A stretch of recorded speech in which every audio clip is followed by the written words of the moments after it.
Yo, what's going on, everybody? Welcome.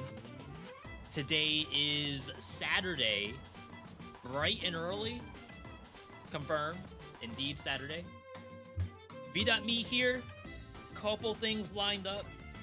First off, we're continuing with what we were doing on Monday or Tuesday. I think it was Monday.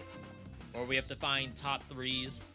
I would like to get those kind of like reposted. So probably gonna look at brutality today. See if we can find anything new, anything different. Also reminds me I should probably put it up on YouTube so we know exactly which ones are which ones we've already done. Oh wow, top 3 brutality has actually overtaken. This is new news. Actually didn't know that this propped up a little bit, so that's actually kind of cool to see. So most popular vids right now, this one, top 3 brutality, has been the best. And like for the longest time, this was the #1. This shot up out of nowhere, I think. Now honestly, I thought this one was gonna overtake this one, and it's taken a little while, but this skyrocketed for some reason. Brutality is always the most popular one. Anytime I do one of these, and tactics is the underperformer. But I'm kind of surprised that this one is really high up there, so we'll see. Do you have any thoughts on Alexa's Pride video? No, I have not seen that.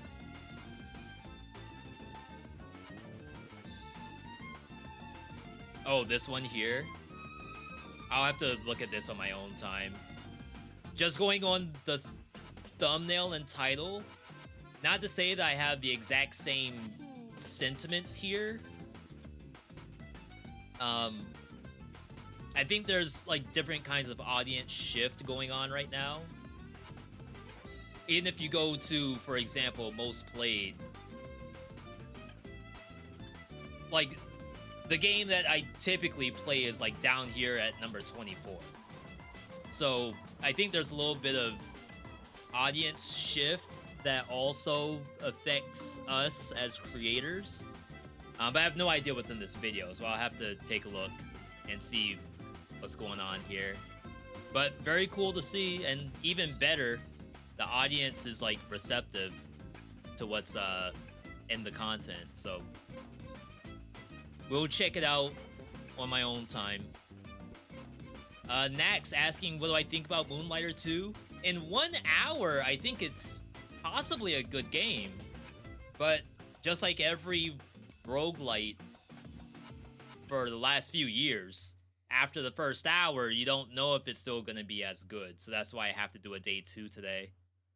Because I have no idea if it's got the longevity to it, right? Because it's a game where, similar to Cult of the Lamb, it's not just the action that you're trying to play. You're trying to do the, well, I guess 3 things. You're trying to do the backpack management part, and you're trying to do the shop. And all of those are supposed to work together, but there's a scenario where you're like stuck doing the action part, and you don't want to do it. There's a scenario where you're stuck doing the shopkeep part, and you don't want to do that. You want to go back to the action. So that's why we need a little bit more than just the 2 days. I'm only just now on day 2. Game's not loading for some reason. There it goes. On first look, I thought that the combat pace was too slow. Something changed your mind today. Is that because you're like further into the biomes? You have an additional health pot. I don't remember what else there is in the meta, but I know it's health pot, and that might let you go into the actual boss fight. It's probably a few things. Yo, Liz, good to see you.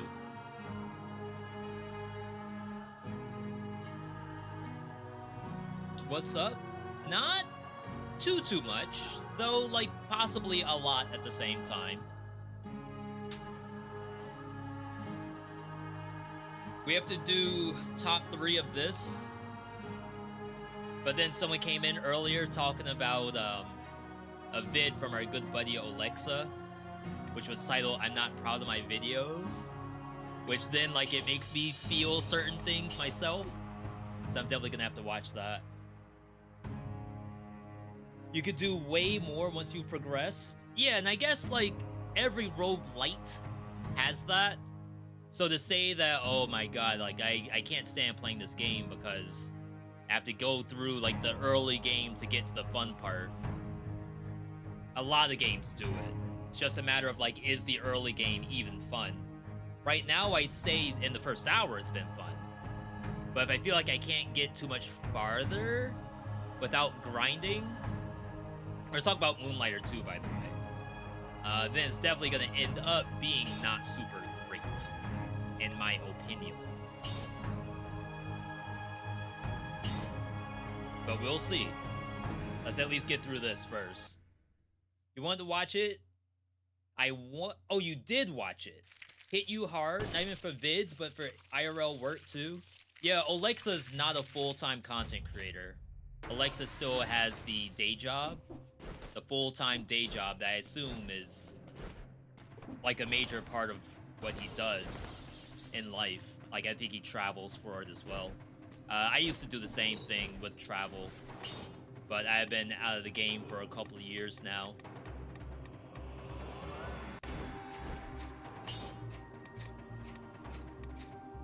Let's try this one. Well, someone said that they don't have this skin. Oh, go through the whole island untouched. Yeah, you can have the speed run with maybe curses turned on or something.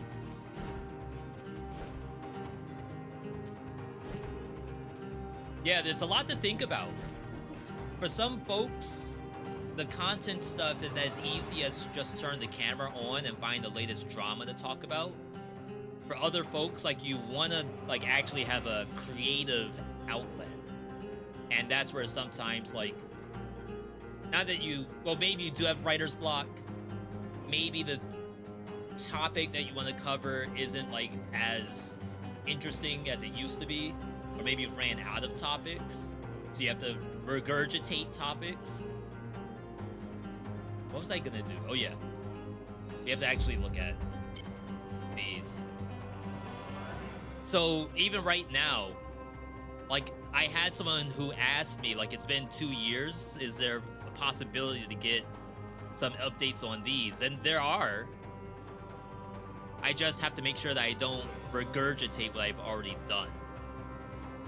So Snake Fang. This is pure Snake Fang. Phaser Open Wounds. Ferryman's Lantern.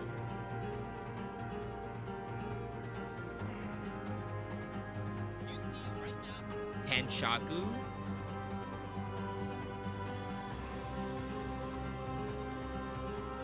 Face Flask with Spite Sword. That's still pretty good in my opinion. And then this is like the cream of the crop in my opinion, but maybe you could do the Queen Sword variant, because I don't think I mentioned that at all.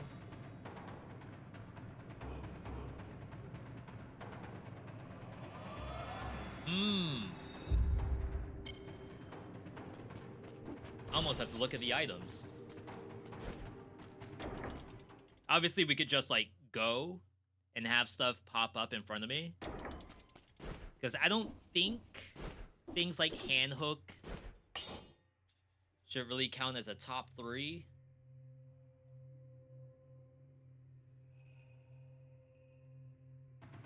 We did Flashing Fan before.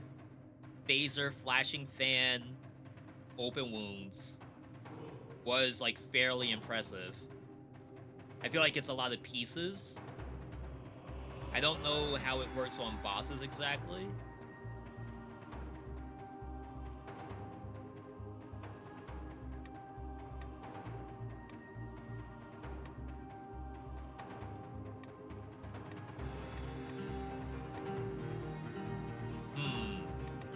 There's also Vampire Whip, Vampire Killer with Molotov.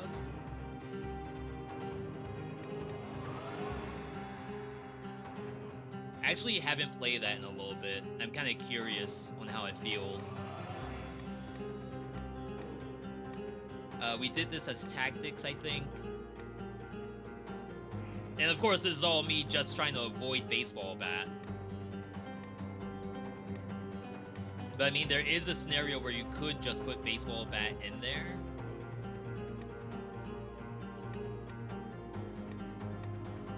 It's like, I wonder how easy it is to play Hand Hook. And like win the game. Because that's what top 3 is all about, right? Is we have to actually have it be easy. The harder it is, the more thinkies required. Not to say thinkies to like make the build, but thinkies to pilot it. That's where you have to be kind of careful. Anyway, let's go at it and see which one pops up first.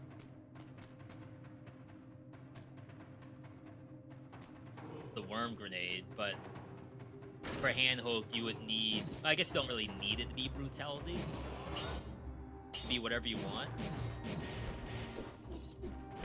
Alright, let's keep going. Oh yeah, there's this, technically. Is there a world where... I mean, yeah, as Brutality, this is certainly one of the best I don't really talk about.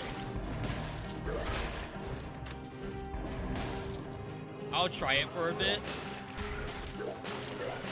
I can't imagine something goes wrong here, but maybe there's a little bit more to it I don't know about. Quick little spin to win action. Ow. So yeah, a day like today, I have like some ideas of what I want to do. I have to think about like what do I want to do first. So there's Moonlighter, there's Risk of Rain 2. I was watching a lot of Burr lately. Burr's been doing this challenge for beating 10 roguelike games that they've never beaten before. Reminds me a little bit of the challenge we were doing a couple months back. The impossible roguelike games. And we're working on Skull and Have a Nice Death. Have a Nice Death is still not finished. So it still seems very impossible. But it's like, I don't think I want to post Have a Nice Death until I post Skull the Hero Slayer. For the roguelike game you couldn't beat.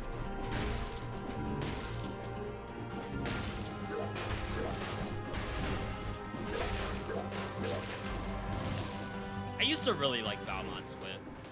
But you can kind of see where, yeah, you probably can't do everything with it. Actually, I should check to see if electrodynamics works here.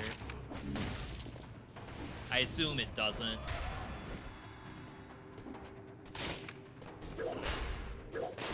But yeah, I have a bunch of games that I haven't beaten.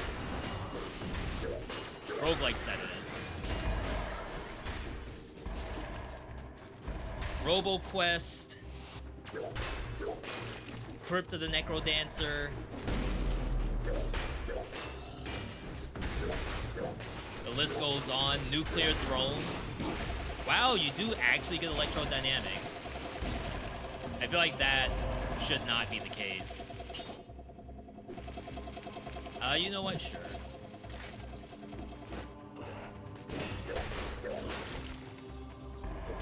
So, I mean, these two skills right here could probably just take us to the end of the game. So I think we will actually hold on to this, and I'll do a for sure spin to win right now.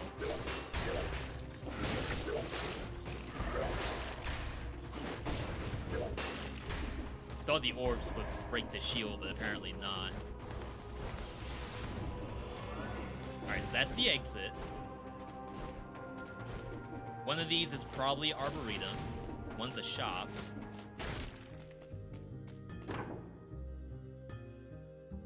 We'll save. Because new syringes are really expensive for some reason.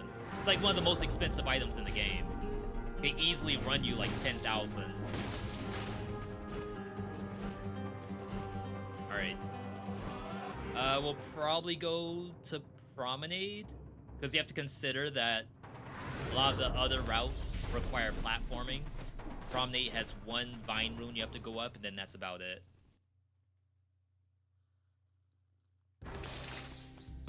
I guess there may be some map generation that might get in the way.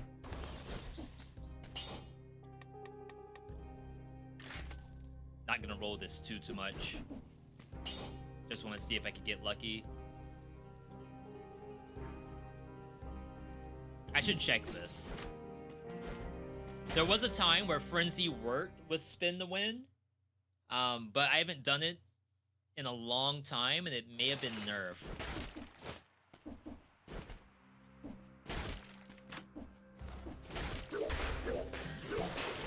So even when we're doing top threes, I have to like recall how some of this stuff works. Wow, I actually got the spin. Alright, so we're starting to heal.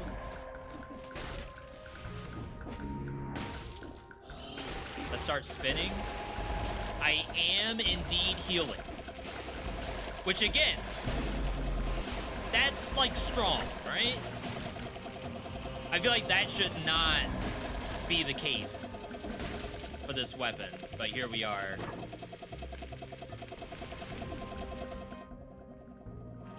You do have to skip scrolls, unfortunately. It heals for a lot? Yeah, it's healing more than normal melee attacks.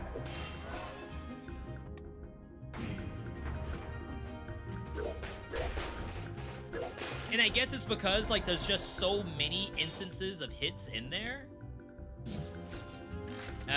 The double jumps might have been better. It's like being able to double jump while doing the spin to win Means you have to dodge roll a little bit less. You want this skin? Yo, just get the DLC. Hook yourself up.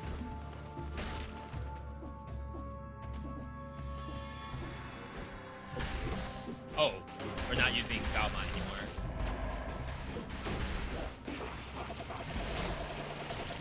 So eventually we'll get combo, melee. I'm supposed to use open wounds as well. So technically we can't have frenzy. But it's nice to see how good it is.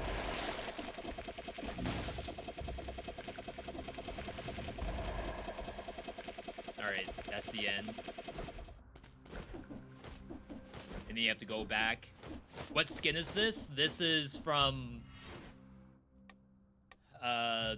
I think they call them Mutineers.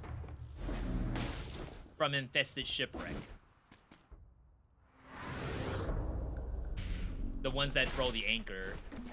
What's the whirlwind attack? That's a 5 BC reward. So, like, it is supposed to be probably the strongest item in the game. Just to say that. You cannot get it unless you beat 5 BC. That's why usually I don't like to have it in the top 3 builds, because, like, at that point, why do you need to play this if you have it unlocked, right? Or why do you need to watch the video if you have this unlocked? But I guess to be fair, like, I don't have it in the top 3 anyway. So it might be worth the time for me to do it. Just do it now. I'm out. Like, what do you all think? A video was called Top 3 Builds for Brutality. That doesn't necessarily mean it has to be everything below 5 BC. Like, you could at that point say, oh, it should only be items you have on by default. Like, no unlockables.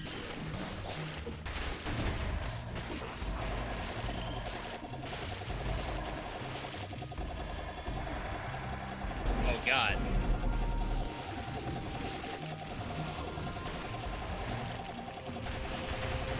Just grind them up. You can sell. Oops. Guess that's what frenzy's for.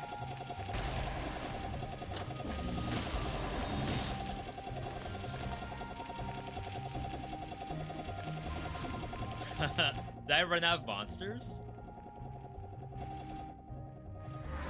Okay. Does Electro work with Frenzy? It used to. That's why I was saying that I didn't expect the syringe to work. Because they nerfed it on Electrodynamics. So, like, we can get the move speed back. Just give me a second. Have I been liking the Risk Rain 2 DLC? I thought it was actually good. I think they did a great job. Alright, so we have the healing. But the orbs are not healing. It's because the syringe actually does a melee attack. It doesn't heal you because it's like a skill doing damage. It heals you because it's doing melee. I think I'm gonna skip that, funny enough. Or actually, let's go and get... I typically wouldn't do this. I'm gonna do it just for the sake of, like, top 3. I'm just gonna get tactics here. So it doesn't look like I'm doing an obscene, like, above average amount of damage. I am doing average damage, and I'm just gonna give myself more HP to prove a point.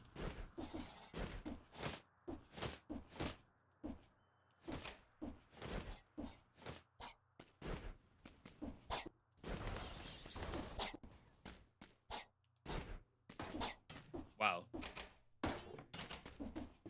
I don't remember that being that fast. Alright, sorry, chat. We gotta backtrack. So you could say that this is one negative about this build is all the backtracking you have to do. What's my no hashtag ad opinion? Risk of Rain 2, not a sponsored situation for me. Now, I should say that I am on the 2K creator program. That's not a paid thing. That's just I have their newsletter, and then PR reaches out if new games come out, but that doesn't mean, you know, there's a paid situation there.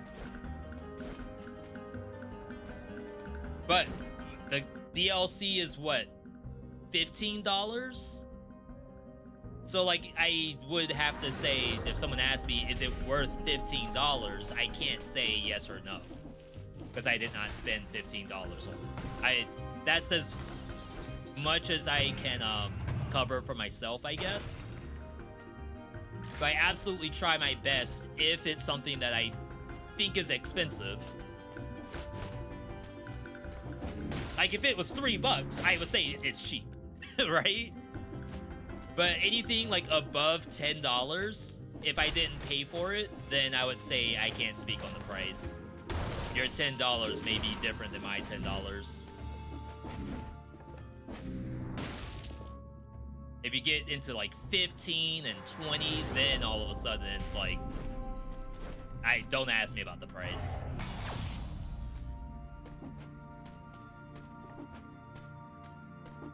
Because I certainly, I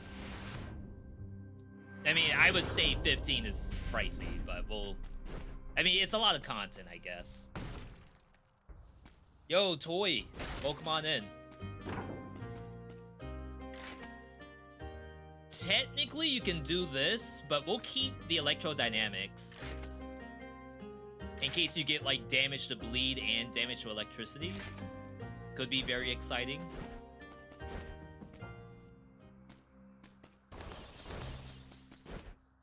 Could also do a turret, just toss it down, then start spinning. But at least the electro always works. Look at all the backtracking I'm doing. Love me some Risk of Rain 2 content? Yeah, and like you all know me, I don't always say the nicest things about Risk of Rain 2. But I only really had nice things to say about the new DLC. So far, anyway. Because I was a little worried that it was going to be that same old, like, we aren't going to tell you anything about the new content, just good luck figuring it out on your own. And at that point, I'm like, I may as well just play something else.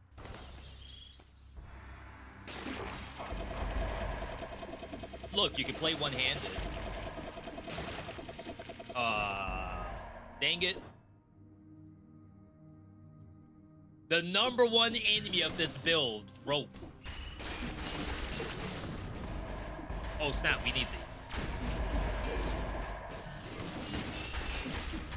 Rope, my worst enemy in Dead Cells right now.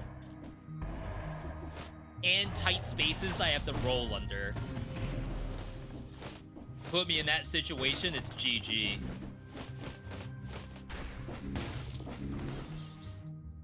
Alright. That's about it.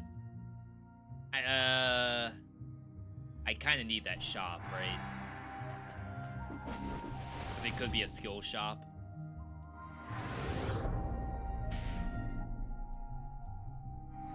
I feel like I've been on this map for longer than the monsters have been on the map. Like, I've spent more time not killing than actually killing.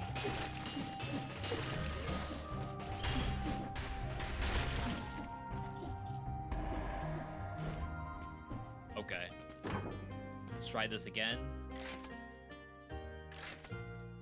New one. $13,000. My God. It's like all your money has to go towards these. If one shows up in the beginning.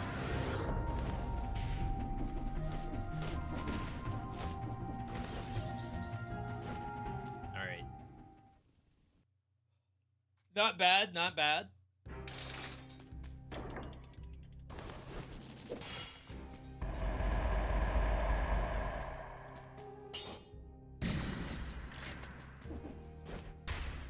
Yeah, so like I said, a lot of stuff out right now. A bunch of games have roguelike modes to it. There's still a lot of people in Peak and a lot of people in Repo, all considered roguelike games. I'm gonna go combo here. Could go melee, but I feel like we're kind of okay right now.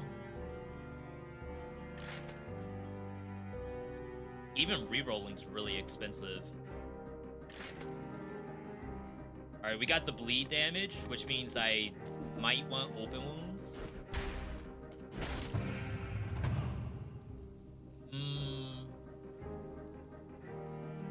Two more skill shops, but I might not even have the money.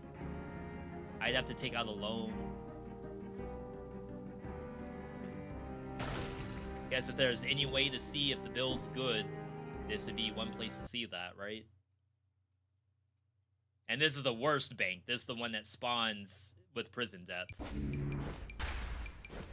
So it's like obscenely high level for no reason. And you only get one scroll. So you don't even get to catch up, really. And the scroll is a curse chest.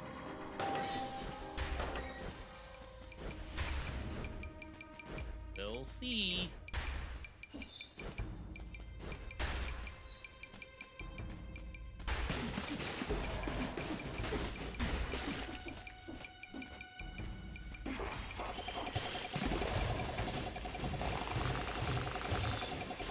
It's a nice sound it makes.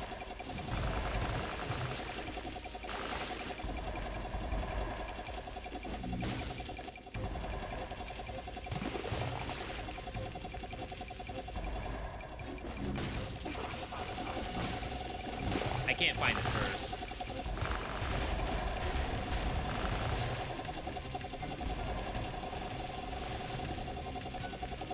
It's above me.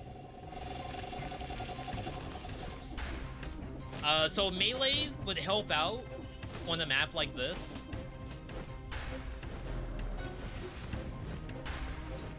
Like, make sure the monsters don't do anything, but like for the most part, they don't seem to want to do anything. At least not right now. Yo, Red, welcome on in.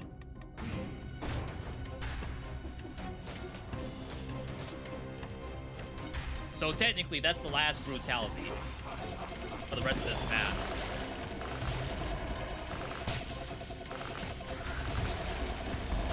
Thorny does not reflect this. This is where triple jump is nice. I could just go straight up there.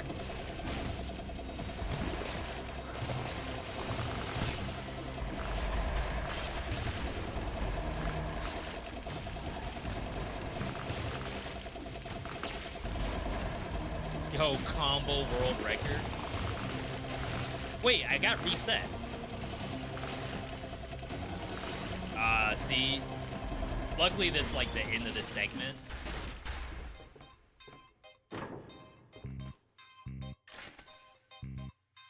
Might have to take out a loan. $16,000. No shot. Let's keep going. In case there's another skill shop. Does anyone still struggle with distillery? Probably. I wouldn't necessarily say that I struggle with it, but I don't always get through scot-free. And I would still recommend someone go in there with Masochist if they could help it.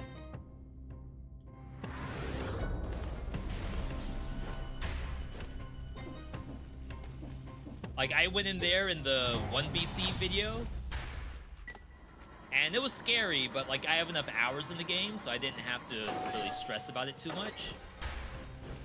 But I'm sure anyone else there for the first time, ain't no way.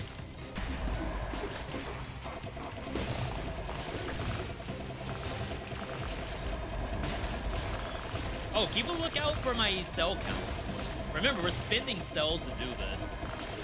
So we also have to do it in a way that we're always, like, positive on cells. which is where like having damage comes in.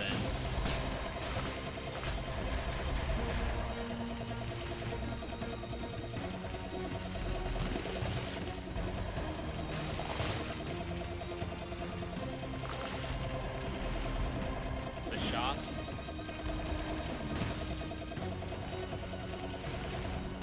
Okay. I mean, we're able to get through that segment pretty quickly.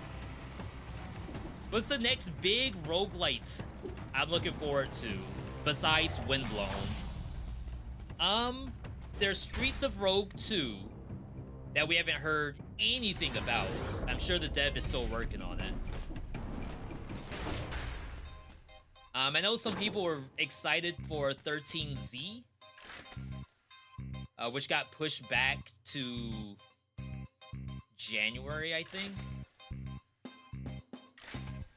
Another one, 16,000. Same price, I believe.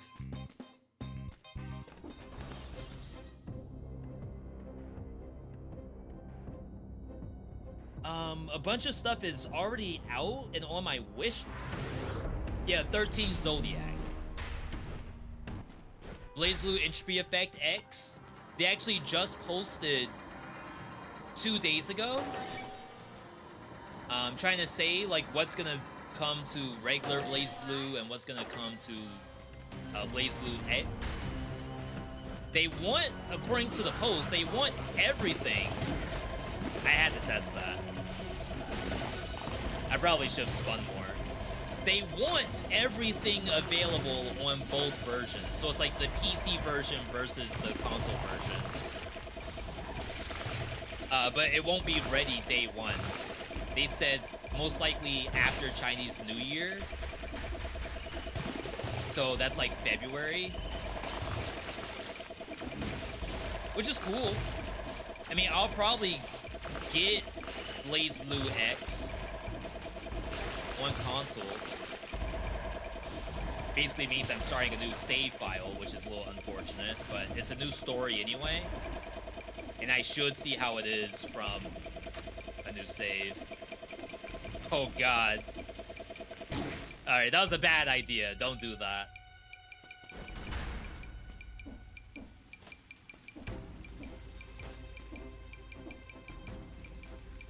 There's another roguelike made by, I want to say the Pony Island dev, which is almost like up, down well, except up. But it's not just like jump on enemies and do damage. It's like almost like a Zelda, except a roguelite where the screen is always moving. So it's almost like Shovel Knight Dig, except you're playing Zelda at the same time. I don't know the name of it though. That looks pretty good. The Vampire Survivors team is putting out a new Vampire Survivors title. Vampire something. I already forgot the name. Is Entropy X a new game, or is it just the console name of the game? I think it's a little bit of both. So it's the console release, but with a new story.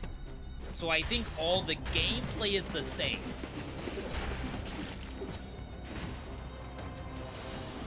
We can wait. It's gonna have more characters. At least one additional character we know about. But then the story is an actual, like, BlazBlue story. To be released on console. And then I assume the story part comes to PC and mobile later. According to them. I just canceled that by mistake. Let's chill. Though I assume I have to climb up a rope over there. 13Z got a co-op demo today. Yeah, when I first played the game, it looked pretty interesting. I just don't know how deep the game goes, because I play kind of like a playtest. And like, yeah, there were cool ideas in there, but I played a lot of games with cool ideas. Need a little bit more than just a cool idea. Oh wow, we have triple jump. I didn't know that. Oh my god, it's just barely not enough to make it. Unlucky.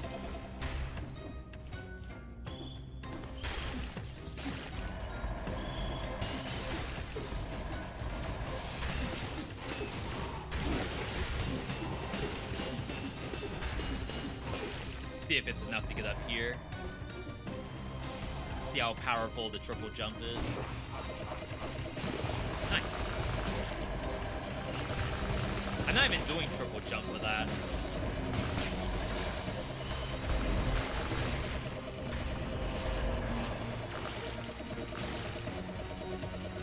The fact that Frenzy heals you is a little sus, I think.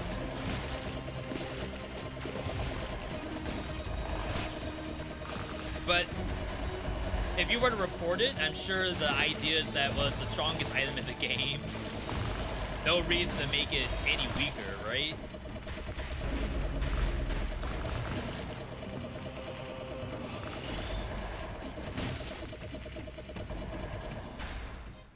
Okay. I don't know if I want to spend all that money on a syringe. 16,000. Have to take out a loan for it. Even if I sell all these amulets, probably still need another 4K.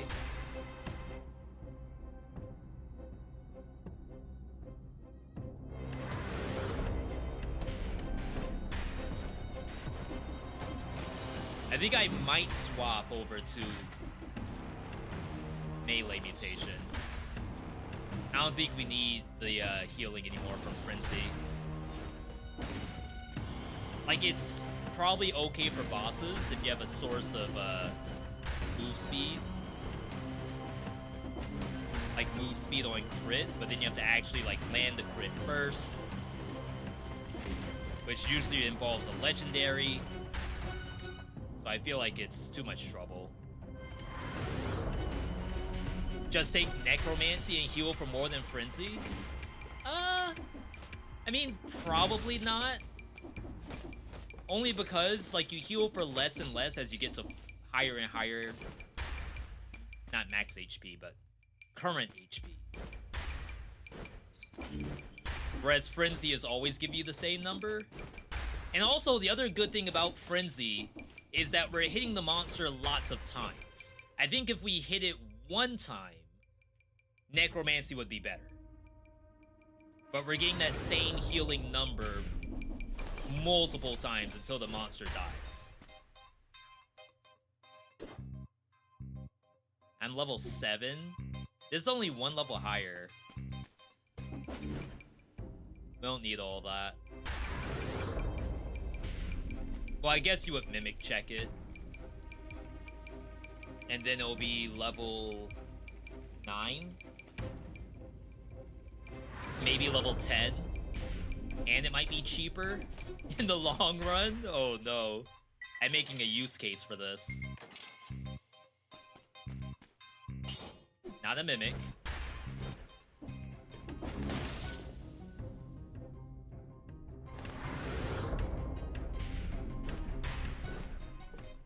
Not a Mimic. That means we're all set.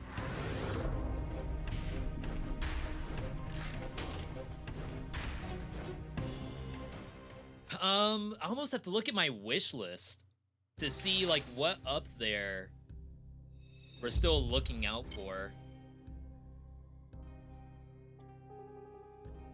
Welcome to Steam.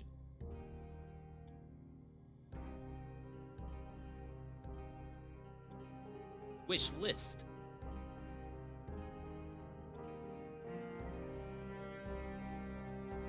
Okay. Unbeatable's not out yet. I don't think this is gonna be a roguelike. Usual June, I still don't think this will become a roguelike. Streets of Rogue 2. No info yet. It still says 2025. Mugenics. I don't know like how much I would actually enjoy this, but I'm gonna try it. This is obviously the Binding of Isaac dev's new game. He's really, he thinks this is his best game coming out. So shoutouts to Ed. Could be quite fun. Demon Bluff, I thought was fantastic. This is like incredibly fun to me. Ghost Vanguard is actually quite interesting. Planet ten Vertidigungskanonen Commandant. This is from the Domekeeper dev. This is Bippin.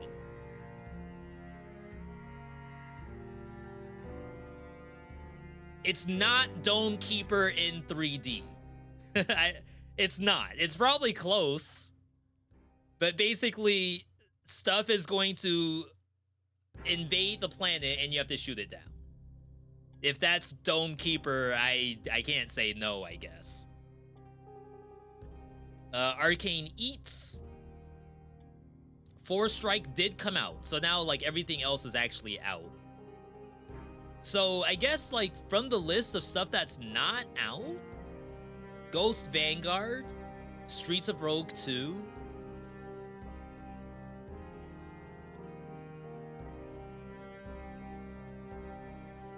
I did play Ball Pit.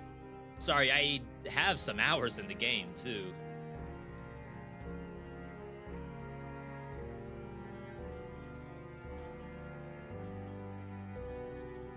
I have 13 hours in Ball Pit.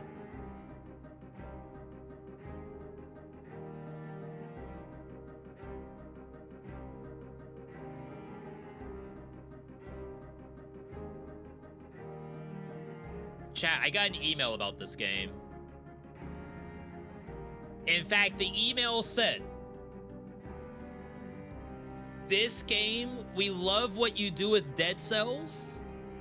This is almost verbatim. "We love what you do with Dead Cells. We think you'll like this game." Let's take a look.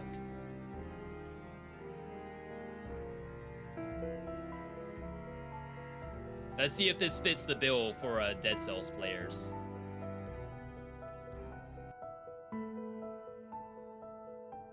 Did I check out Bill? I think I watched the trailer. Because the game makes no sense. So I do want to try it.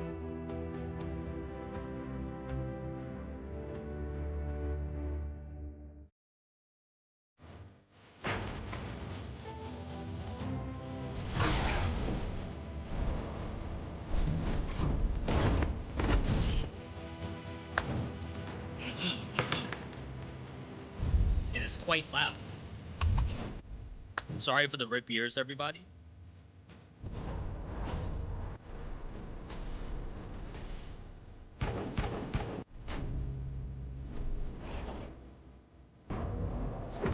I think we have to check a couple things about this. You all already know what I'm gonna check. You already know. Let's take a look together. You click. Go to the new tab. About this game. AI disclosure. AI assisted in the design of some game artwork. Some.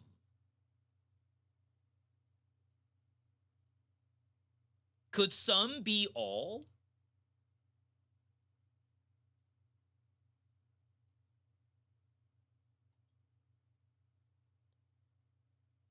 Yeah, what does assist mean? Sketches or full product? I have no idea how devs come to the conclusion that if you like Dead Cells, you'll like this game. I think it's also an AI created script where it's like insert creator's niche into this blank and then say you'll like our game. Yeah, it ain't no way that's just assisted.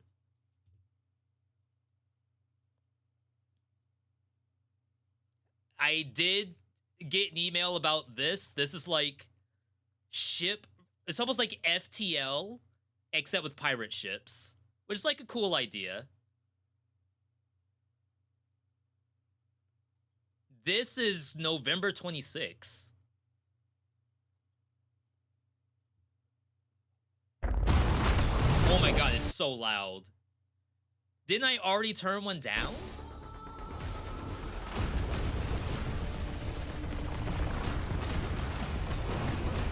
Void War was amazing. Is Void War like a similar concept to FTL but with boats? Speaking of buying Voin, people say Voin's incredible. I mean, Voin is basically this game but melee, right?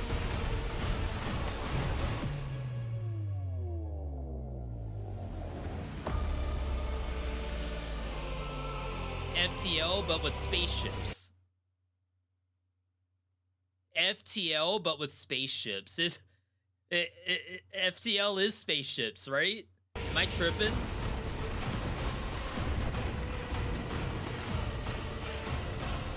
Maybe like warships. Like Star Wars. What's the big triangle thing? That's like the quintessential Star Wars like spaceship. Is the big triangle. It's that.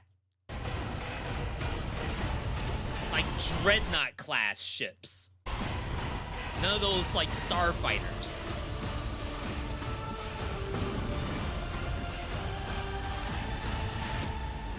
I mean, this looks cool.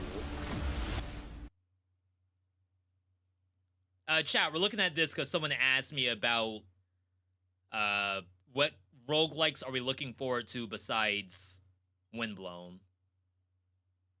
And most of the stuff actually already came out this year. So I've just taken a quick look at popular upcoming. Let me show you all SlimyY's game real quick.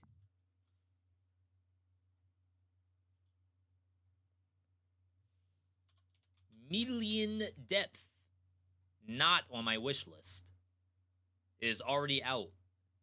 But I still don't quite understand what the game is because there's a lot in the trailer. Maybe this one? Yeah, gameplay. Million Depth 游戏流程，木马可以在地底世界 Million Depth 中一口气下降很多层，在这里危险如影随形，既有意料之外的邂逅，也 It's a little bit of 经 Tetris. 常会遭遇凶暴的敌人。但木马可以用身体干扰其暂停时间，只要自己不动，敌人也不会动。因此，仔细考虑你的行动，就可以跨越任何困难，并且木马。 It's like build your own weapon. I think that's the game. Busted build your 还 own 可以随 weapon 意组合 roguelike 部件 game.，将远端操控的武器打造成任何形状。探索结束后， This roguelike has 7 trillion weapons. 前往下个阶层，切换地图视野，查看有没有更好的下落地点吧。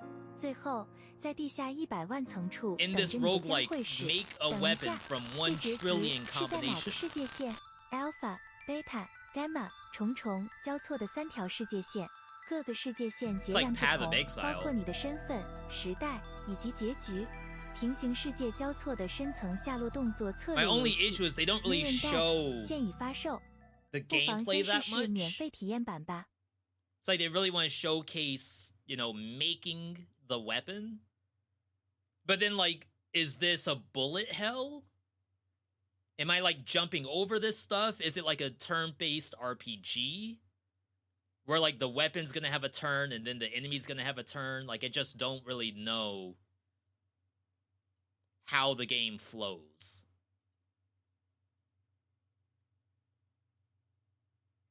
Right? I like to think you're just super fluent in this language and you're live translating. Me?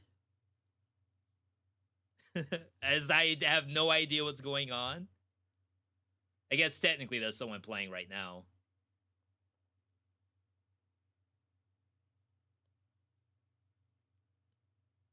Oh, is it pseudo turn-based? Or like real-time action, but pausable?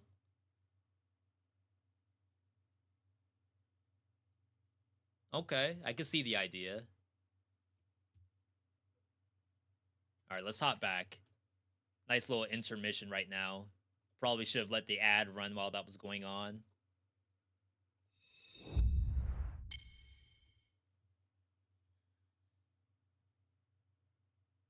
But yeah, again, if there's any games that come across you all's desk, definitely let me know. Actually, I should wishlist that, just so I don't forget about it.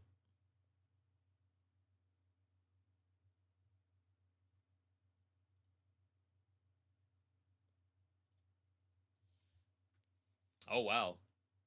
New barricade. Diverse deck. Why this thing works with Collector's Syringe is beyond me. Show the game that's in my cart? I have a game in my cart?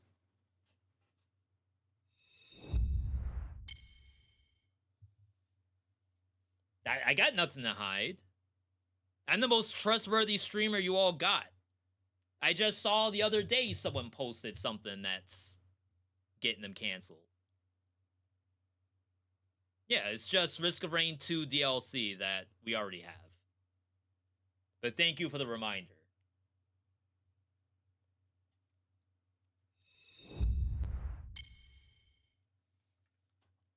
All right.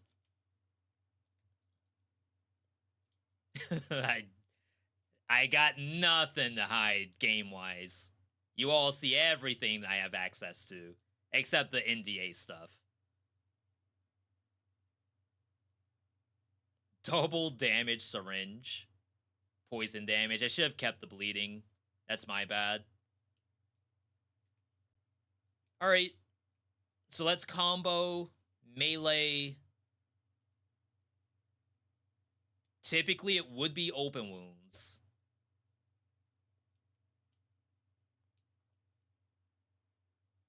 And we'll just roll with this for a bit. Moras? I actually haven't been to Moras in so long. I kind of need that money, not gonna lie. Alright. We go back.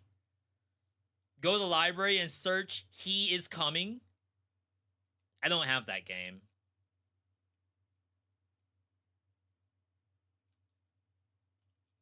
Oh, wow, I canceled the spin with a dodge roll.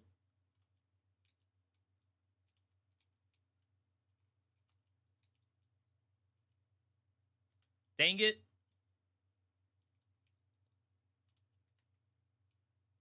Because that thing would have been frozen too. It would have looked so nice. You all would have been like, V, this is top 3. Just close the game right now. We don't need to see more. No in-game sound. Funny, because like every time I loaded the scene, I kept telling myself, do not forget to re-engage the sound in OBS. I did that at least 3 times, and then I still ended up not doing it. Alright, Teemo was the easy kill. Cannot get that challenge rift. Chat, don't let me forget that challenge rift. There's a guaranteed curse somewhere.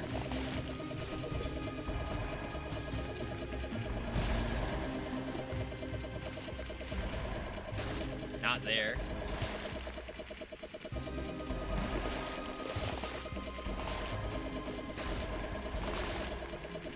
Triple jump mandatory. Starvaders 2.0 release. Starvaders was actually super fun.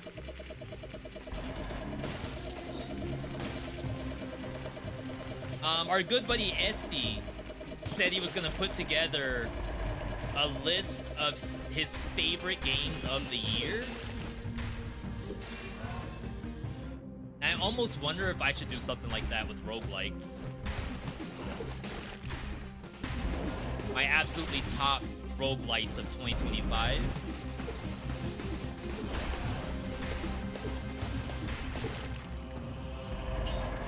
Just hopefully have to remember which ones I played.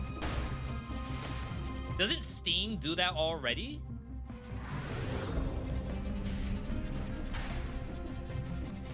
Steam replay. Get that out of here. Rejected.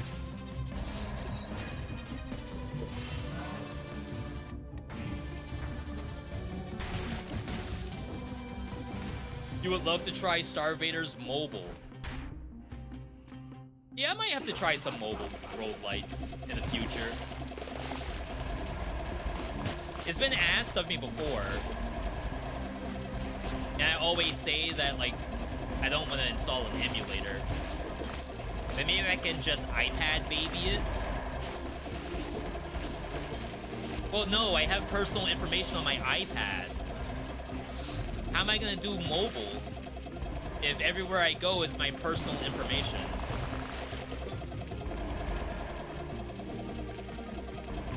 If I use my phone, I'm gonna get a call from my mom. If I go on iPad, it'll show my credit card information. And my real name. Well, I guess my real name is already out there.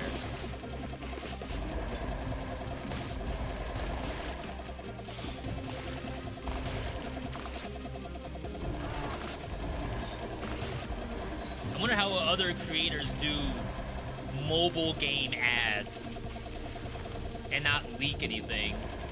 Where's the curse?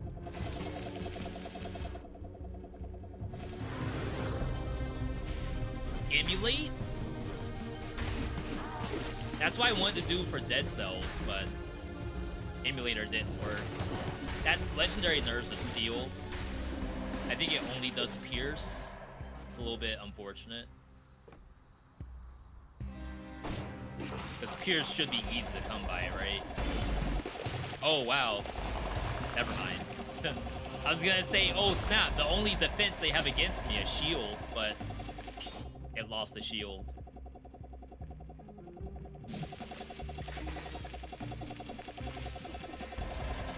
It tried its best.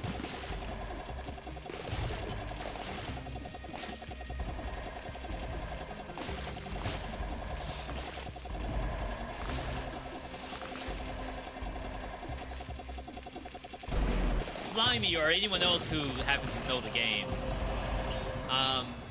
there's a game called Chaos Zero Nightmare, I think, and people like to call it, you know, roguelike adjacent. Oh no, there's no monsters left, I think, and the curse is still there. Don't. What do you mean, don't? It's roguelike adjacent, isn't it? 1, 2, 3, 4, 5, 6, 7. Uh-oh. I don't think we can do that curse. Well, that sucks.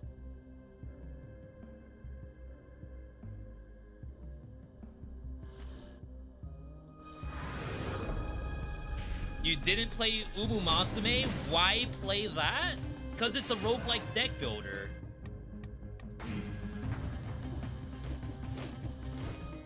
I would assume the closest thing to a roguelike would be Chaos Zero Nightmare. But what I was gonna get at was Esty said that he did his first look of it, but he couldn't play it anymore because there was just too much, like, currencies to collect and, like, all kinds of other stuff like that. Too much not playing the actual game. Which, to be fair, maybe that is actually playing the game, is just doing dailies for currency.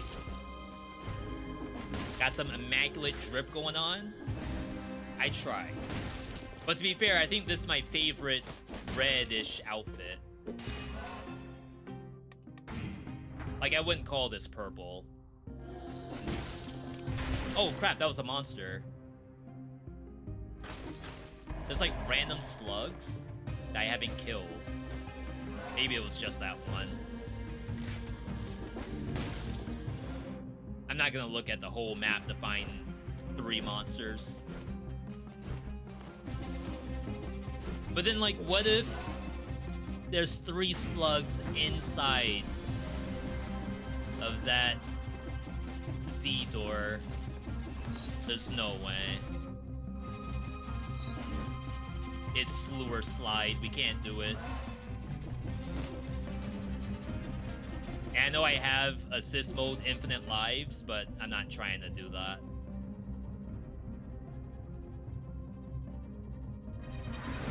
Mutineer outfit? Tough right now. Yeah, it is one of my favorites. Absolutely.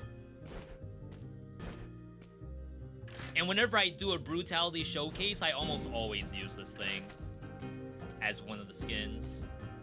Flaming Trail Laser Glaive. I don't think I've ever seen that before. But you would imagine, because it bounces all over the screen, it must give you so much fire on the map. I kind of have to see that.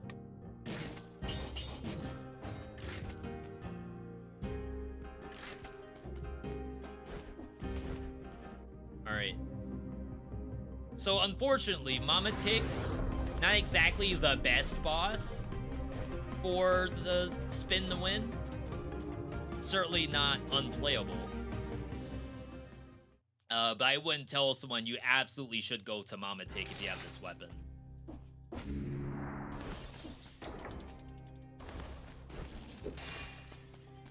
I'm down to 124 cells. Uh-oh. That could be a problem.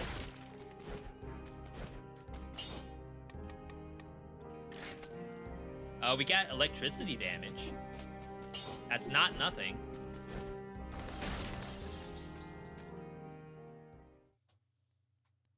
That outfit tough. Put it together myself. It's a classic.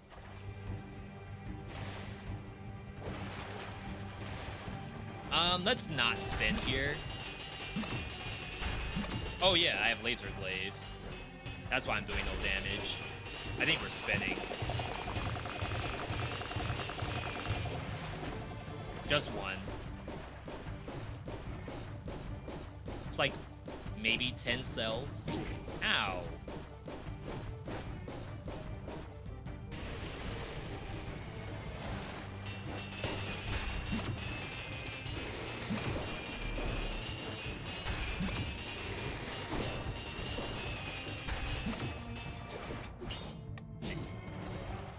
We're basically, oh, wow. Don't see that every day.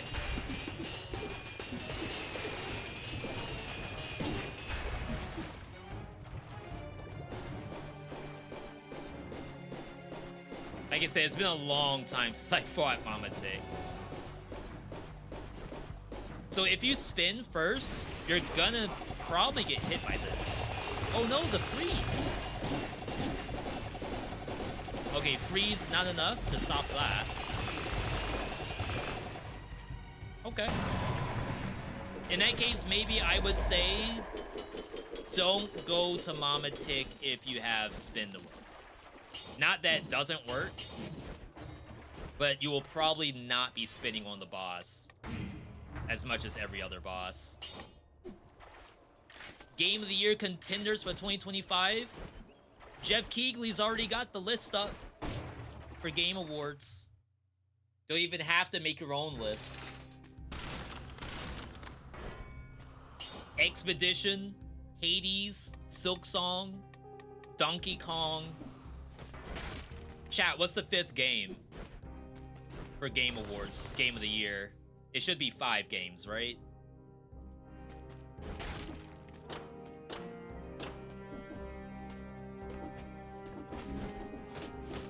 Kingdom Come Deliverance 2. Yeah.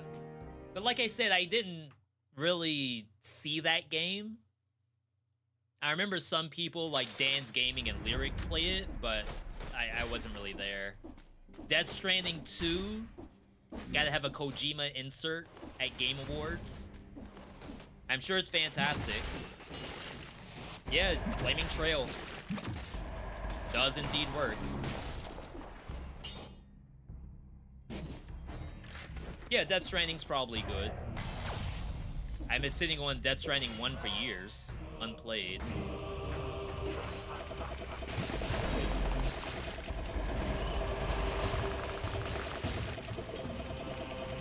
You have to keep going. No, man! Crap. That's bull. I don't think Hades 2 should be a contender since it was in early access and did not release in 2025? Wait, what? It's 2025 right now, isn't it? And Hades 2 is out.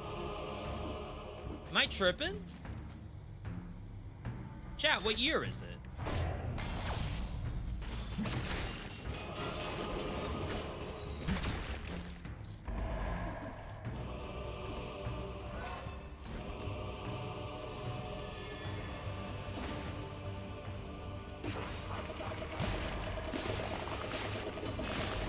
I'm lost. You got me rethinking life right now with what you just said.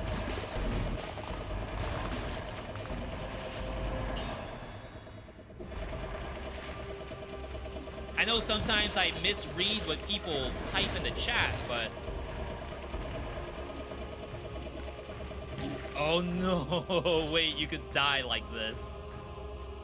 Alright. The number 2 issue of this weapon is sometimes you cannot just walk left or right.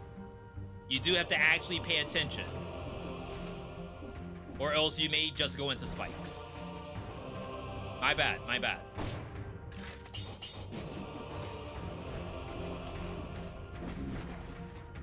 I would still say it's top 3 worthy. Does it require thinkies? Like, probably to some degree, sure. As much as, like, having your eyes open would be a thinkies.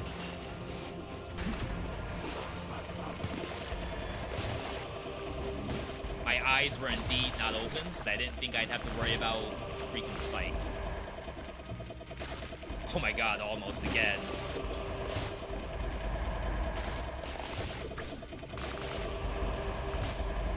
And remember, if we had Frenzy, we'd be healing.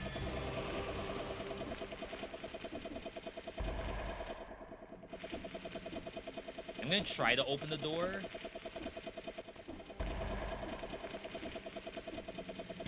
Oh my, I'm trolling. I'm actually trolling. Trolling or boosted, one of the two. Maybe even both.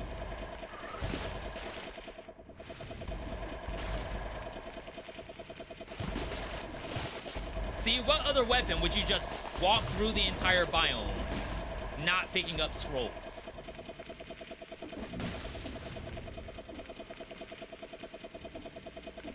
No way this is not top 3.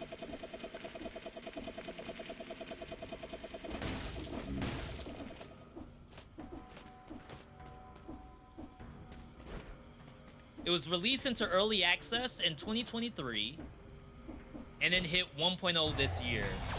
So what year do you think it should be allowed to join the nominees?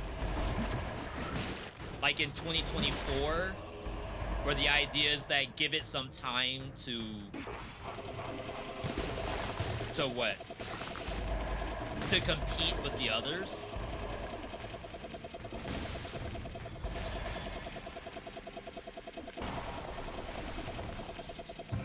I can at least say that, like, right now, it's maybe the number 4 action roguelike concurrent. So, like, maybe that's enough people. It's like 20,000 people playing the game right now. In early access, it didn't have that many. There's still a lot of people out there who don't pick up games in early access, regardless of the quality. Actual finished games that came out this year. hot take for sure. Yeah, I guess the idea was just, like, do you put it in next year's Game Awards, or do you put it in day one early access? Probably not day one early access. Again, I cannot find the curse.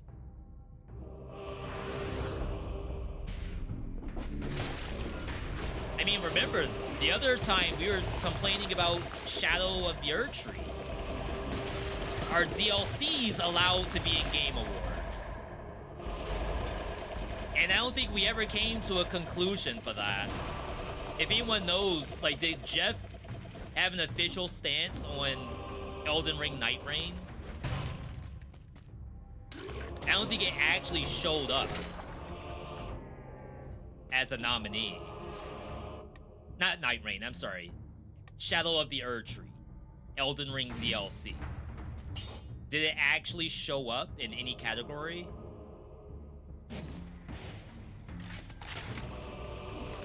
I don't even think it was in Best Ongoing.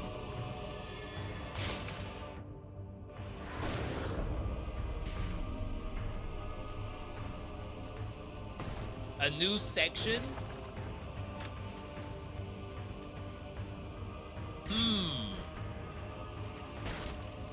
Best games to look forward to? But then it's gonna be probably Grand Theft Auto 6 every year. Do you never feel... Okay, chat, different topic here. Do you never feel bored of Dead Cells? If not, how do you not get bored? I've been trying to get back into the game, but I feel so discouraged because you haven't beaten 5BC yet. So I think there's two different questions in there. One about wanting to revisit or continue a game after losing. Some roguelikes I don't. I can tell you right now, every time I died in... Not Stray Land, they changed the name. Ovis Loop. Every time I died in Ovis Loop, I turned the game off and never turned it back on. Until I was like, okay, I'm gonna give it... Like, they did a patch, I'll try again. I die, don't turn the game back on. I absolutely despise dying in that game. Of course, with Dead Cells, I don't really die that much. Famous last words, I guess. But when it comes to, like, do I get bored of the game? And if so, how do I not? I dare say that it's a little bit unfair from my perspective because I'm, like, making vids for the game. So it's like my boredom or inspiration to play is like one-to-one on a video idea.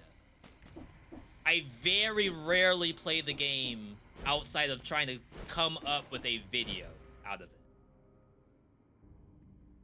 And I think that's the case for probably like anyone who's playing, like any content creator that is, who's playing Binding of Isaac or even Halion playing Hades 2. Like, yeah, he's trying to make fun builds, fun runs, but then the fun run is going to become a YouTuber. It's not so much that, oh, I'm just playing a standard run of the game. Like, I'm trying to make something better than the standard. And that's where a lot of those, like, cooking builds came from. Is I'm literally trying to make something not standard. I think you go Sepulcher here. It's, like, kind of weird. I don't think you go Cavern, because there's too much junk to fight. But I can kind of spin through everything at Sepulcher.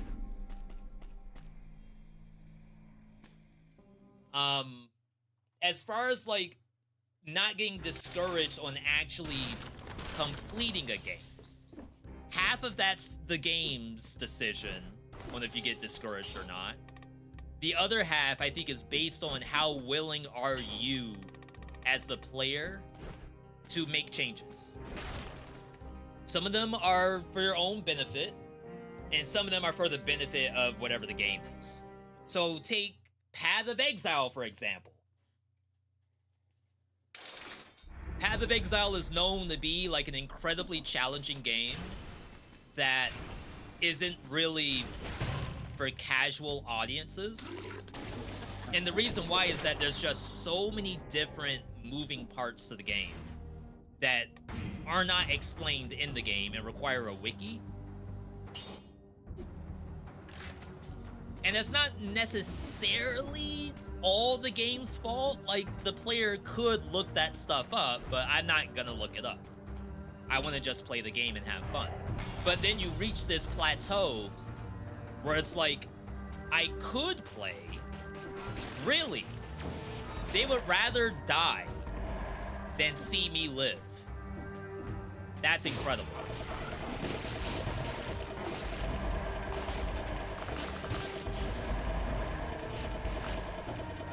So anyway, Path of Exile.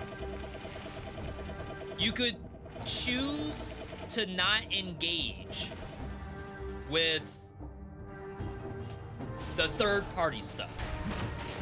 Discords, wiki, YouTube vids, and you may run some risk of like not actually being as entertained as you could be because you're missing out on like all of these different aspects that those folks would say are the fun part of the game.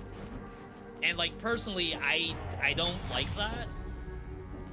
But I forced myself to do it, to like use their wiki, to look at YouTube vids of other people playing the game, and now I actually have more fun in the game. And I feel like a lot of roguelikes do that too, where, okay, you're playing Binding of Isaac, you're playing Warm Snow, you're playing Risk of Rain 2. The game's good, but it wasn't until you watched like Wooly play it, or for Dead Cells, like maybe you watched me play Dead Cells, and now, oh crap, I should have been doing that the whole time. And now it's fun. Otherwise, like, I would have been just like rainbow stats, ramming my head against bosses, not unlocking anything because I don't know what might be fun and what might not be fun, and I don't want to waste the cells just in case. Now, that's not to say that you need to do that, because if you don't want to, I would never say you have to. But if the choice was don't enjoy the game or look at a YouTube video, I would maybe say in 2025, it may be the year of look at a YouTube vid before you uninstall. Just to see where's the fun. I forget what game I had to do that recently, where I was like, there's no way people are having fun in this game and not like getting bored of it. And then when I looked at Steam reviews, I think it was, I saw, oh snap, people like actually like this. What in the world?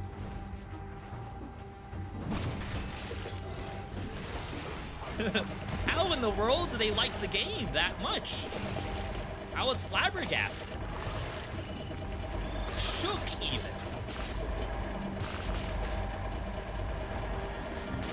It happens.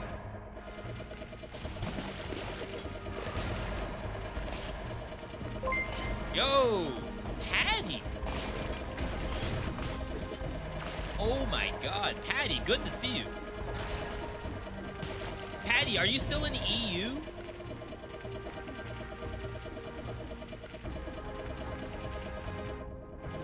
If so, I mean, or if not, how are you doing over there?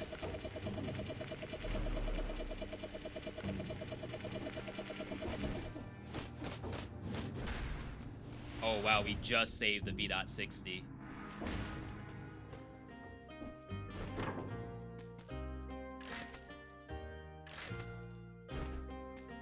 Level 10, probably don't need to upgrade. We're just looking for new syringes, I think. That's me with any Paradox map game. Paradox. That's not the people who do like endless dungeon, endless legend. What's Paradox doing? Still in Ireland. This is NA Geography coming out, chat. That's Ireland's flag, right? That's not Italy, but backwards, right? Uh-oh.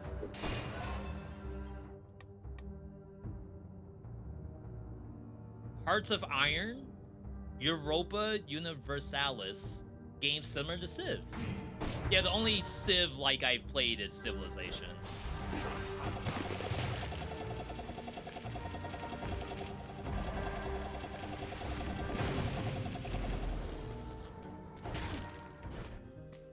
I would say, like, in another universe, parallel dimension, I could see myself as a, like, 4X Civ creator.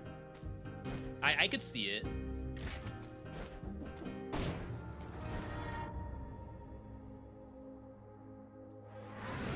Patty, thanks for that support, by the way.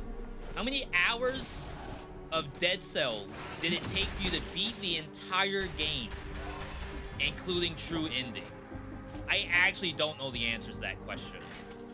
However,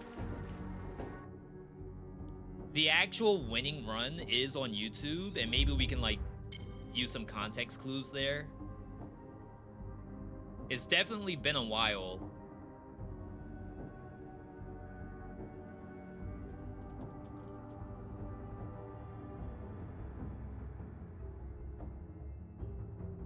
I also have to think about how to find it.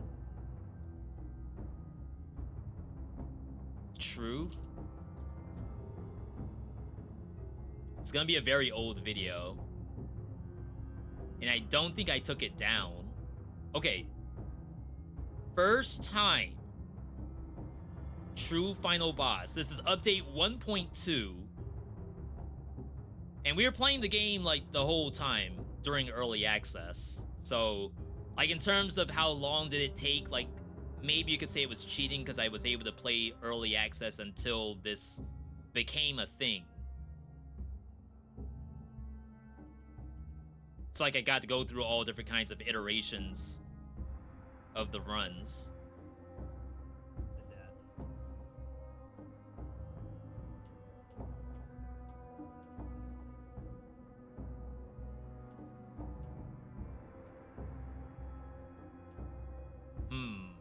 Like, I would need to see me loading up the game.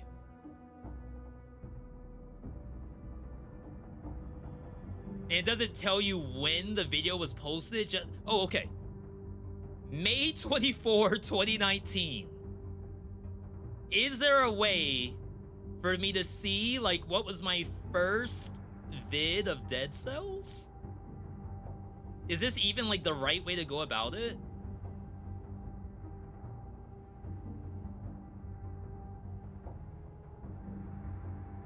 Final boss first win, actually. So this is like 0 BC. August 17, 2018. But at this point, 5 BC may not have actually been out yet. Oh my god. So a year before, like, first time final boss.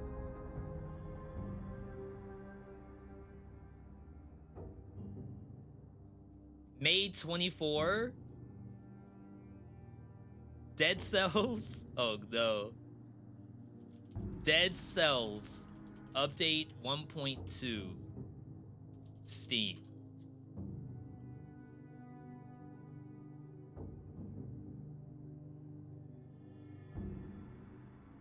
$7 years ago, but I can't see the date.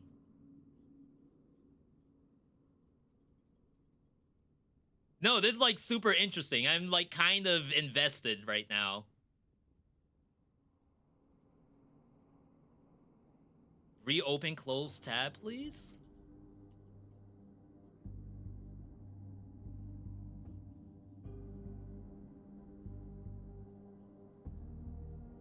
Oh my god, what did I do?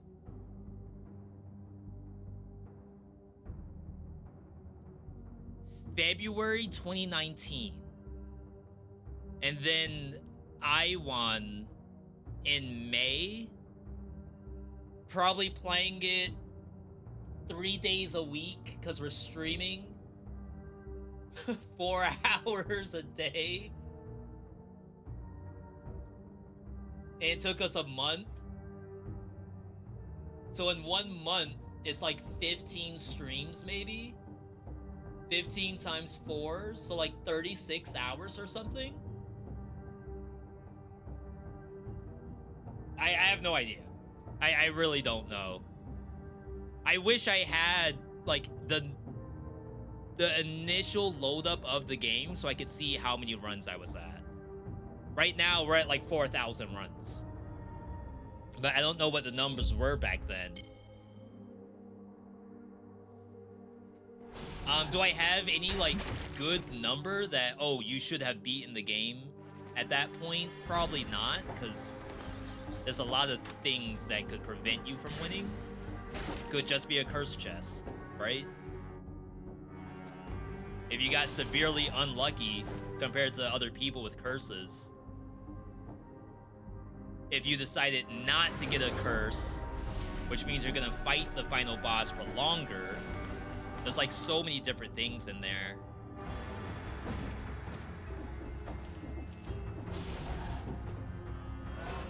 Oh, it's on not my own thing, but technically howlongtobeat.com has that information. And we were trying to figure out, like, from their point of view, what do they call beating Dead Cells? True ending?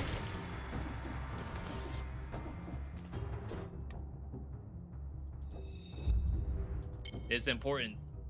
We gotta know this, chat. howlongtobeat.com. Apparently that's the real website. So Dead Cells. Main story, 14 hours. What is main story? No idea.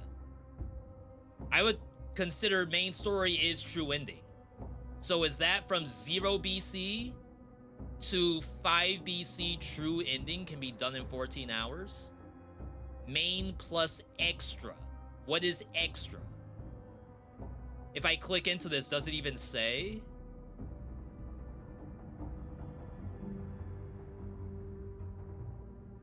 Rise of the Giant is 3 hours or 5 hours. Rise of the Giant is true ending. The other ones could maybe make some sense, right? Because it's just an alternate route. But like, Rise of the Giant is true ending.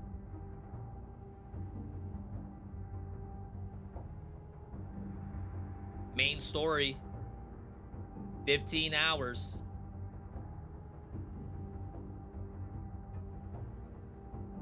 All playstyles, 25 hours. Completionist, 56 people, they all did it in like 90 hours. Sheesh. Leisure, 180 hours. Retirement? Wait, what's retirement? I don't know what that means. I guess like when you decide to not play it anymore. But then like it's only a 8% retirement rating. Shouldn't it be literally everyone who has the game probably has stopped playing at some point?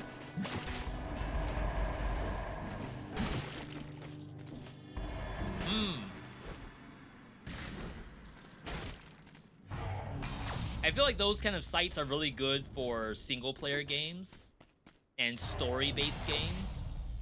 But for something like Binding of Isaac or Dead Cells or Slay the Spire, I don't know how you would measure completion time.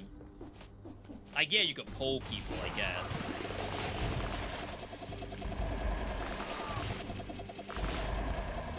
But I feel like it's so volatile.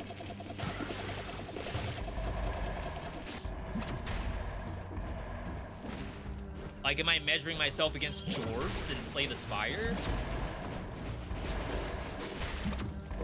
Jorbs is still playing, isn't he? Or Frost Prime? So what's their completion rating?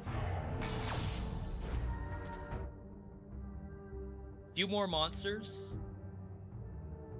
I did get all the scrolls. There's one scroll fragment, so we'll grab that. Sitting pretty comfy right now.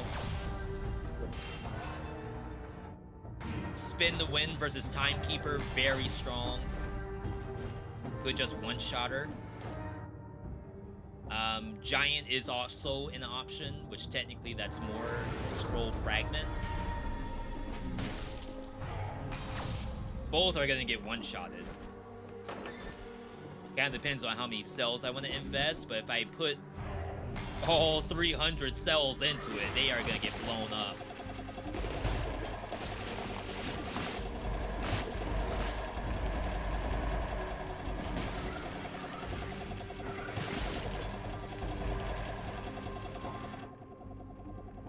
Okay.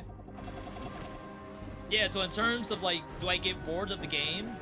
This run I'm doing right now is a run I do not do very often. So I'm not, like, if this was my 10th time doing Spin the Win, I will probably have gotten bored of it. And I wouldn't want to do it anymore. But I'm quite fortunate that I don't actually play this very often. That's why you see me play different builds so often. Maybe that's another way to keep from getting bored, is being willing to play builds that are a little bit unorthodox. Something that's not on someone's top 3 list. Because I have gotten comments before from people saying, like, V, I've been spamming baseball bat every run to beat the game. Every difficulty is baseball bat. And now I don't know what to do.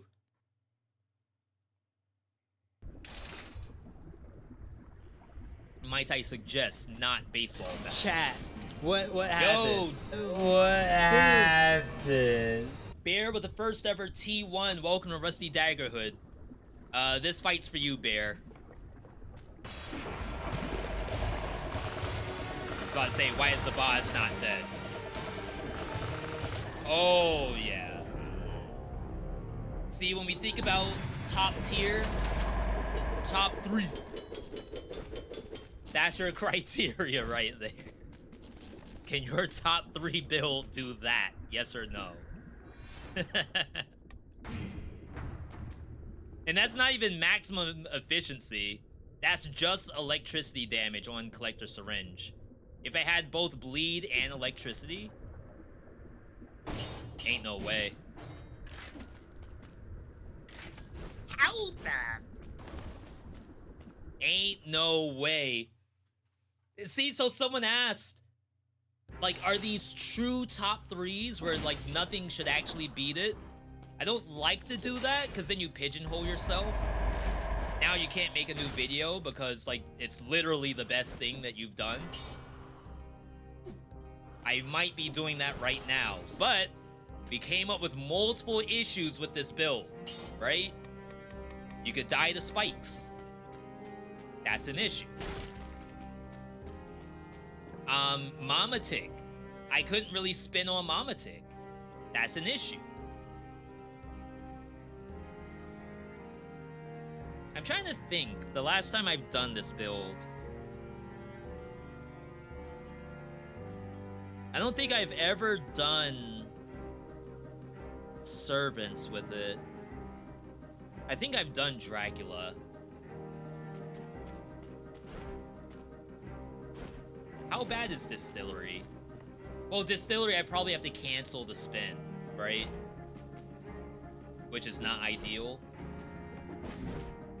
This has long hallways, so technically it's better.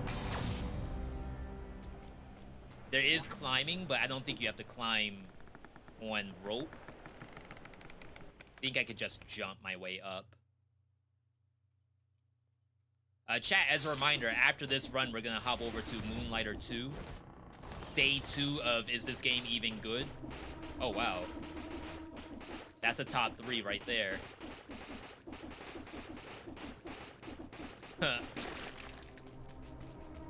Does that count towards my V.60? It does! I got 1 kill. It's a true and legitimate monster in there. That's legit.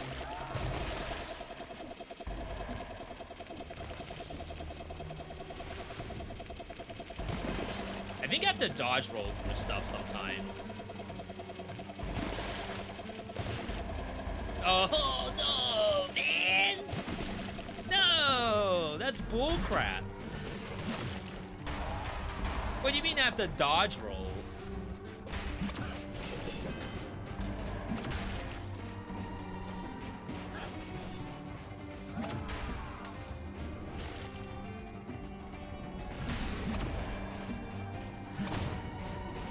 Oh my god, I'm not killing these. This is a dead end, right?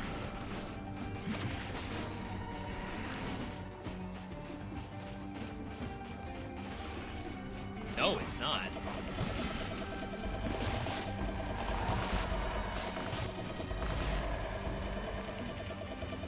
Oh, yeah. Another criteria for top 3.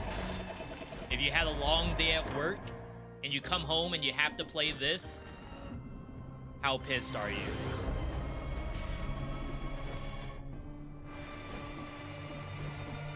You just walked in the door.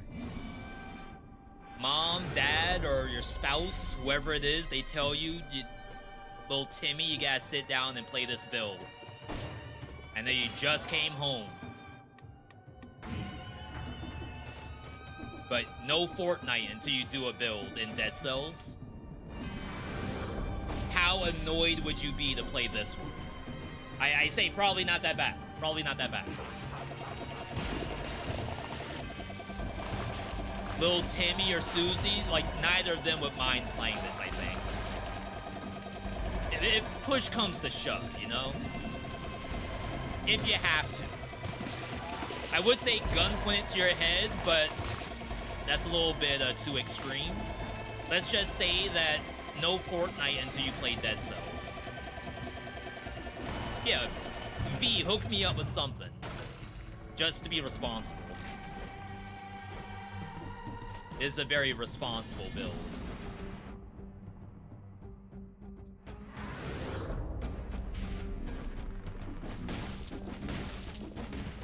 There are spikes. Doing these blind down slams. Spin to win build right here. If you can press L2, you can win. Sometimes there's spikes though. No! I'm not going this way. You can't make me. No! Alright, build sucks.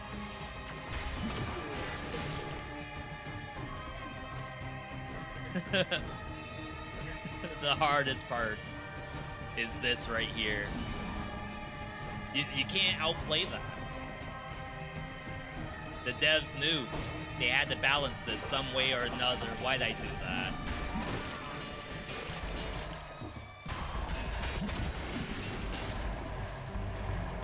Had to balance it.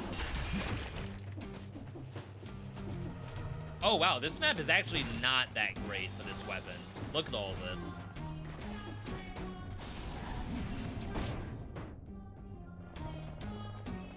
Y'all hear those vocals? I wonder which dev did the vocals for that. On one of their AMAs, they said most things in the game, Dead Cells that is, that has vocals, was done by someone on the team. So, like, the Gillian's talking, the Dead Cells character, whenever he mutters anything, that's one of the devs.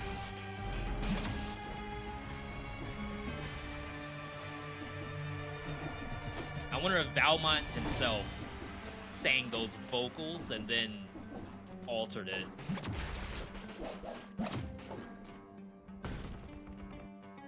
That's what I would do.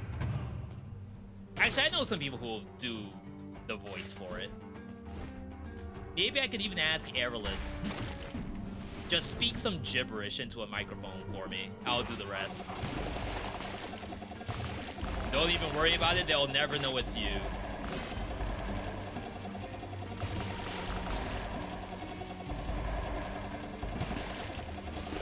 Actually, for Windblown, one of the devs said that one of the ways they test the game is he has his wife play it. And his wife is, like, actually, like, really interested in the game itself. I kind of need the extra jump. You need 3 jumps with this.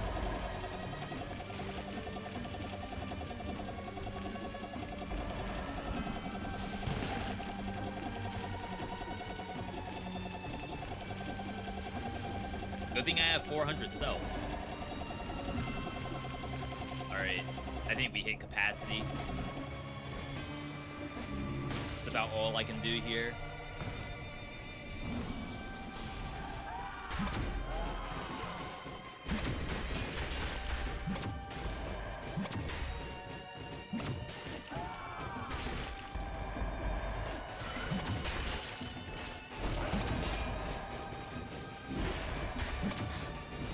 But yeah, I definitely thought it was, like, kind of cool, kind of sweet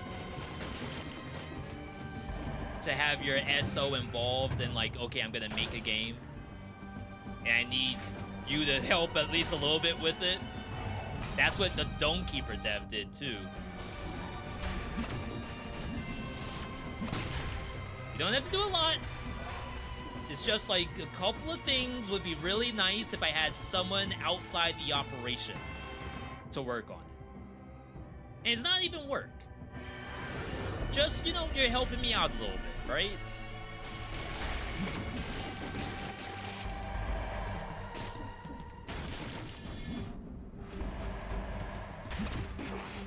Alright, back to spinning.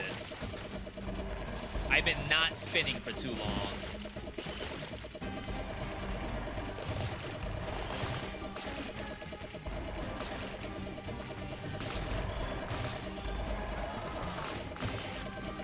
Yeah, no dodge rolls, you have to jump over stuff. If you can manage to tap the monster, it'll probably stop attacking because it's frozen. Are we done? No. And I have to get all these scrolls. Perhaps the worst part.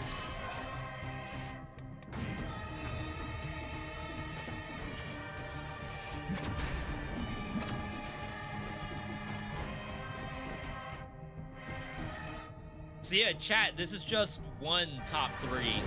I'm gonna have to come up with 2 more.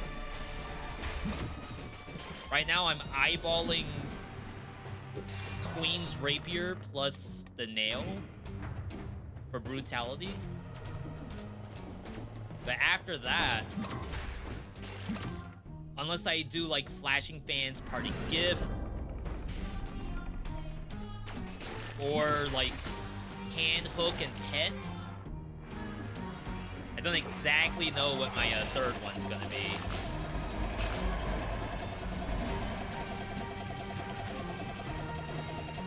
So if anyone has like a brutality idea, I'm definitely all ears.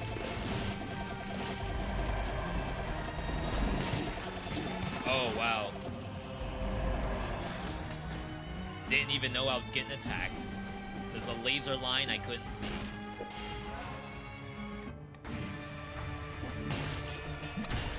Not a deal breaker, of course.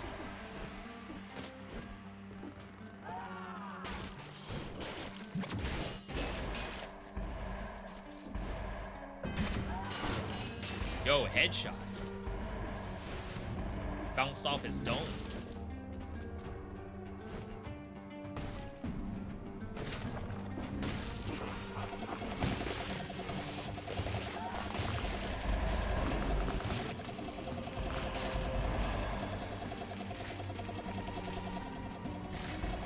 Of course, you could just leave. I don't even really need the cells from these. I have plenty for Queen and Servants. Besides that last scroll, I think the only thing to get on the map is... Oh, we already got the scroll. But the only other thing you would find is maybe a challenge rift.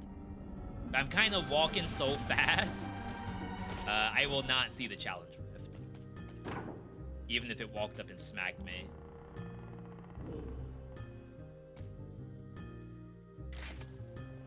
I do need a weapon.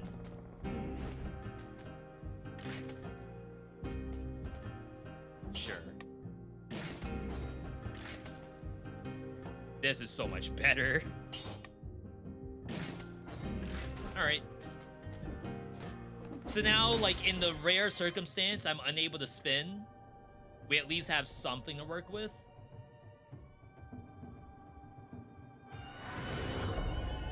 So technically you could say that's also a weakness of this build. Sometimes you won't spin and you have to press another button. So that's why it's balanced.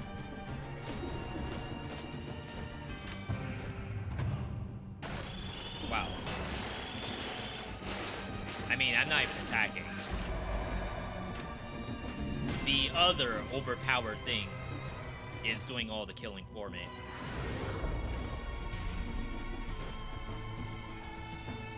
Okay. I could try to spin for electricity plus bleed. It's probably overkill. Combo stays, open wound stays. We just don't want to lose either electricity or bleeding. Bleeding burning oil. Don't really have a source of fire. I mean, technically I do if I flint. But I'm not gonna work that hard.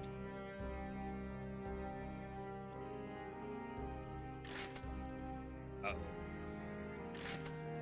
Chat, I cooked it. Okay, that is fine. Toxic Cloud when it ends. Does that include pressing the button twice? Yes. Wow, that is incredibly broken. I have like on-demand poison and freeze just by pressing L2. Like, it doesn't have to wait until it's done. You just press it again. That's kind of incredible. Alright. We do have an ad to pop up soon. I'm gonna snooze it, since Twitch gives me the chance to snooze 3 times a stream before they're like, alright, you all gotta watch these ads. Okay. 17,000 HP, 29 brutality, so not a world record. Spinning to climb. Does not seem smart, but I will try... Let me try to, like, get her in a better position, and then I'll spin and try to kill. I don't want her to just chase me up. Like, right here, maybe? Alright, we got her.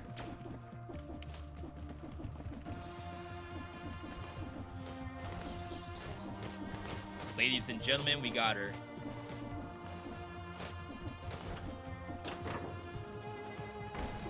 Now, can I actually do the same thing right here?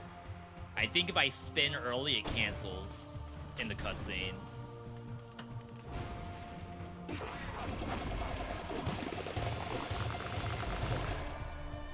Okay. That's not broken. Look, I have to wait 15 seconds. My malaise is going up. Super balanced right now. Any other build, I could just keep going. Only this build requires me to stop. That's messed up.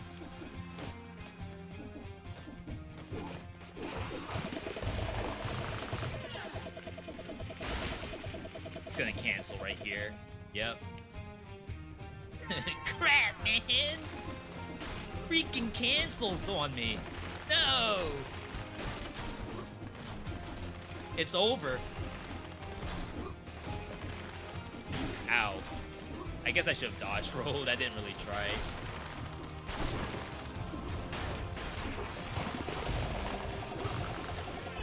Alright, she died. Rip flawless. Balanced.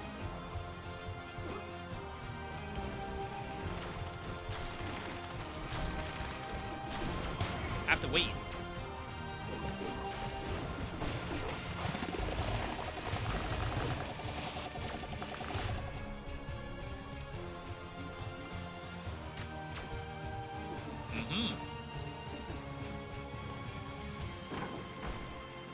Right here. Crap. No! For free! I made it!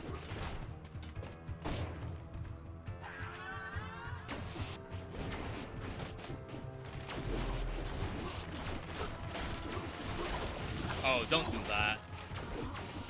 Alright, right here, right here.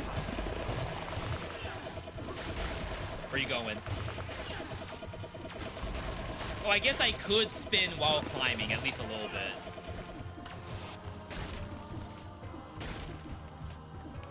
I expected to destroy too many platforms, but if you look at it, the platforms are pretty well spaced. Where I could very easily just like double jump to the next platform. It's really not that bad. How did I not take damage? I got lucky. It's not the build that did it. I got lucky. Oh, I should have killed her. No, it cancels me every time. That's so bad. Now what? I should have taken Blind Faith or something to get my cooldowns. It's GG. I've got nothing.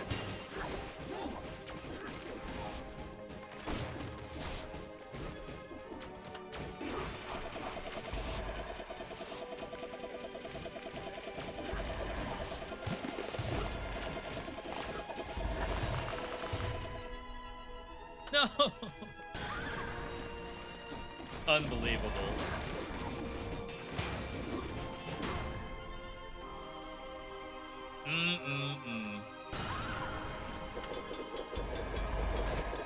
Nice Flint showcase, V. Nice electrodynamic showcase.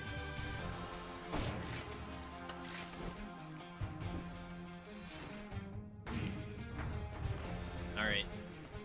Queen time. I assume Queen cannot defend herself here.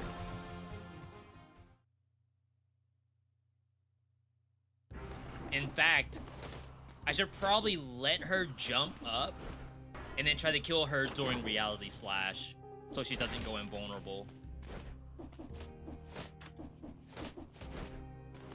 We don't need any of this stuff.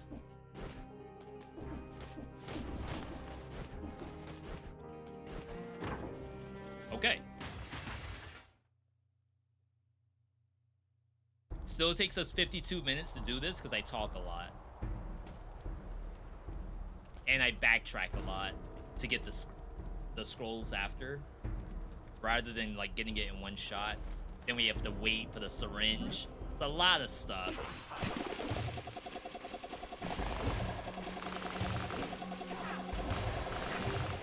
Alright, she's gonna jump soon. Here it is. Oh, yeah.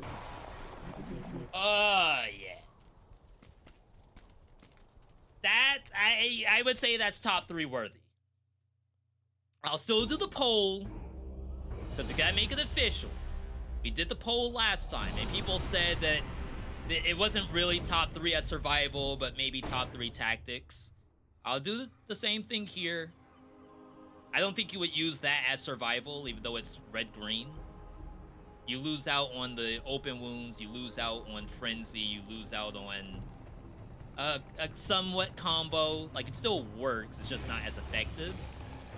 And then melee doesn't matter. Like, melee you could do on any color. You just hit so many times. It's always gonna freeze and slow. But I'll still do the poll. That way you all can say for sure. Alright, manage poll. New poll.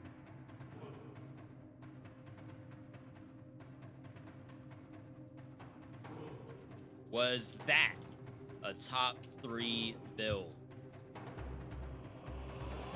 Yes. Easy top 3. No. That was Garbo. 3 minutes on the clock. Cash your votes. You can even do additional votes for 1,000 V-Bucks. If you don't like the direction the poll is going in, you can pay a little bit extra to have it your way. Alright. Anyway, we're gonna next game it. Check out day 2 of if this game is even good. If you enjoyed the Dead Cells segment, I encourage you to follow the channel. We do this all the time. Next Dead Cells run is on Monday.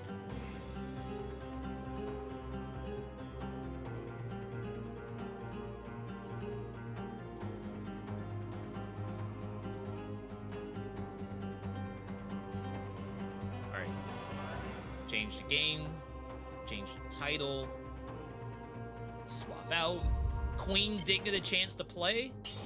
Trust me, she plays enough off camera. You all don't have to see that. Let me show you all the family-friendly stuff. Moonlighter 2.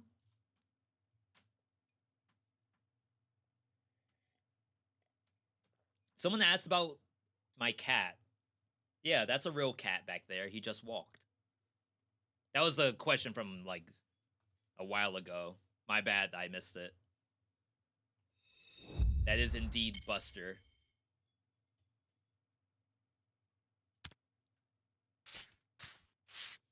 We do have an ad running, so I'm going to step away for 3 minutes while this loads. Be sure to vote, people. Don't say nothing if you didn't vote.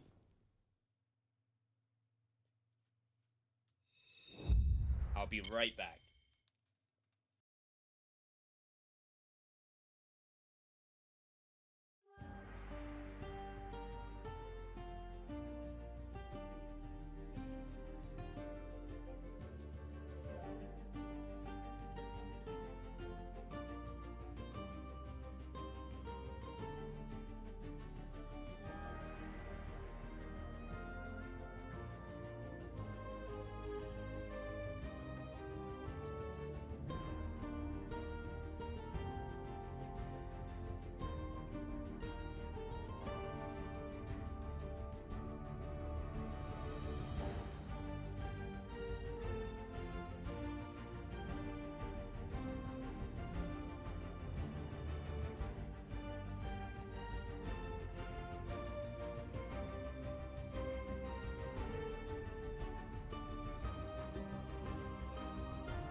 right. Let's see this. Let's see TS.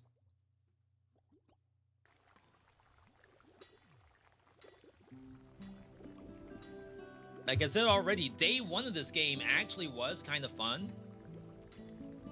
But does that extend into day two? That is kind of what we're looking at right now. There are quests. So she wants us to find some treasure. A couple of people over here we have not talked to at all. The quest is in the roguelike run itself. I guess it's get materials and come back.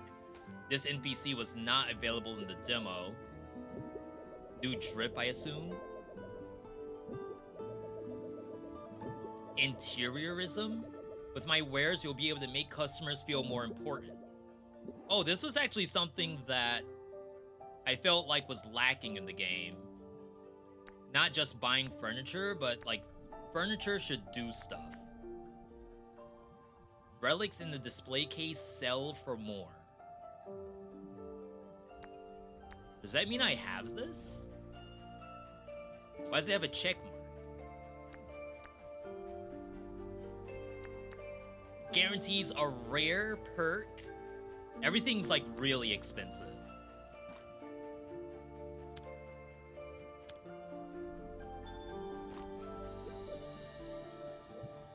Okay, maybe she gave me one to start with. I'm finding that unless this is just because we've only done literally 1 hour of the game, I feel like you need a lot of money in this game. Vouchers give random products. You never know what you'll get. Do these also cost gold? You've received your first shop decoration. Talk to Keeper to place it. $5 of some other currency. The voucher currency. Okay. So for those who like are brand new to this, basically we're in this other dimension. Our home world is gone. Thanos snapped, basically. Or maybe world eaten, like a Galactica. Galactus? Maybe more like Galactica. Anyway, homeworld was eaten.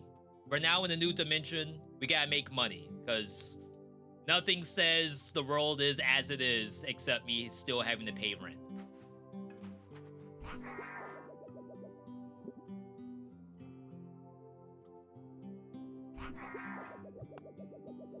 So store relics, furniture.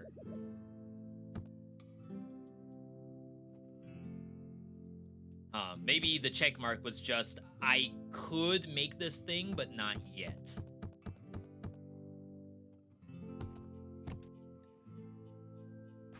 All right.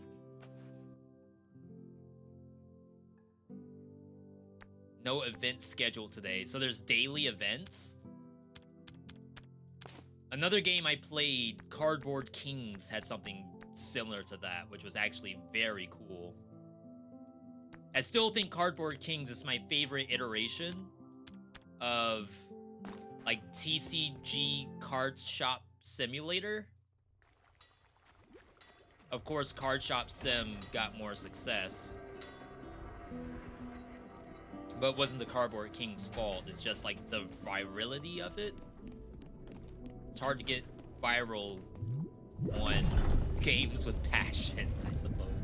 All right, let's go back in. I got basically no meta. We need materials. It's an extraction game, so I could leave with stuff whenever I want. We do have a new weapon that we crafted. See, I feel like, why am I gonna make my build better? Shouldn't I just go for ingredients? I guess like if you have to do a run to get to a boss, you would go for other stuff instead.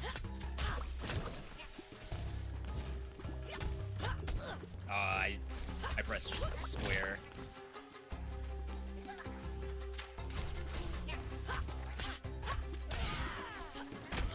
Really? Why was that thing attacking? So I was spear at first. Spear was actually fun.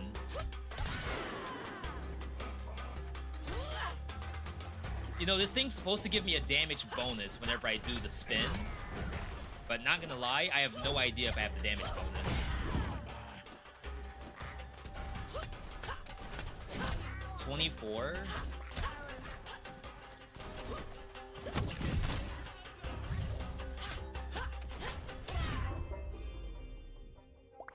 So if I ever see a number higher than 24, it's active.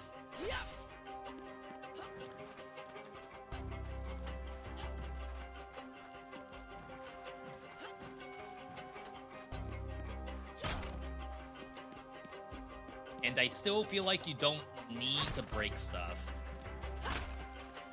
Unless there's meta that has something to do with that. Alright, common fruit, burn pointed to firewood. Adds 4 to rare. Adds 6 to relics of the same column.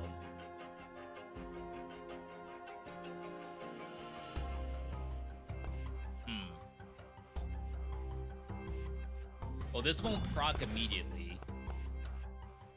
If I don't put it in the corner, I think. I think as soon as I move it to the corner, then it'll proc.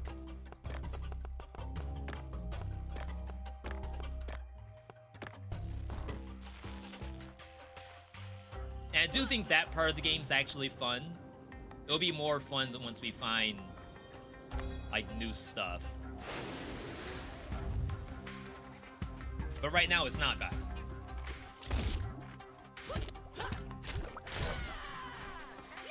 $24.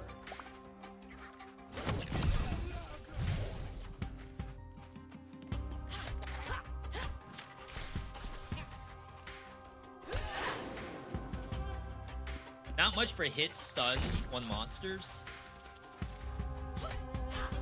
Like, they're pretty much always gonna do their attack. Oh my god, I thought I could just dodge roll away from it and have it go into trap. Trap doesn't even kill it.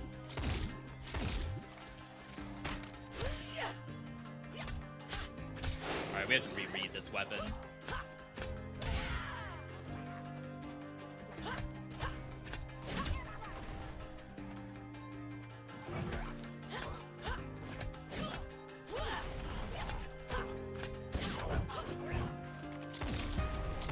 Aim?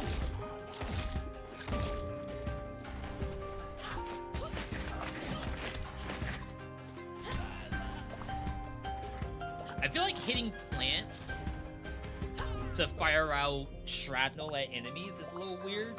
Like, it's cool in the context of, like, different maps might have different plants, but you can make a build out of hitting plants.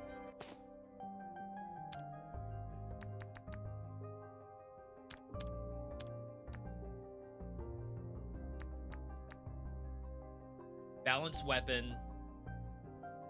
4th attack triggers a finisher that deals more. Triangle special. Using 3 specials. Using special after 3 unleashes special finisher. I think it said special finisher as a special action.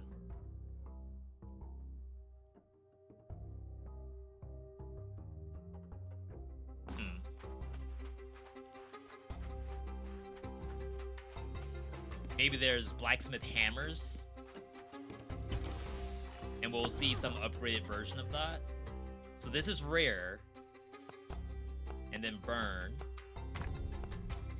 Each time you burn, gain quality.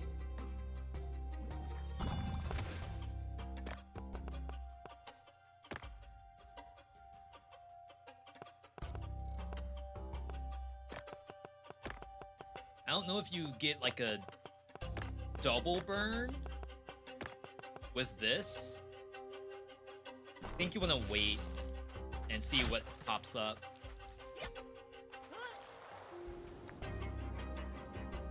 Fire build. And I guess you would skip this for some reason if you're speedrunning.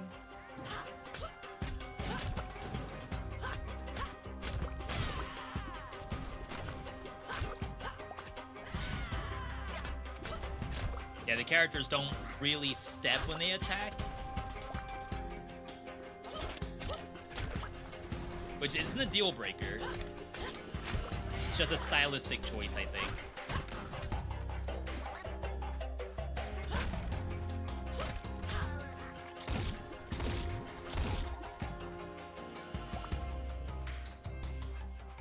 I definitely remember the combat in the demo was like my least favorite part of the game.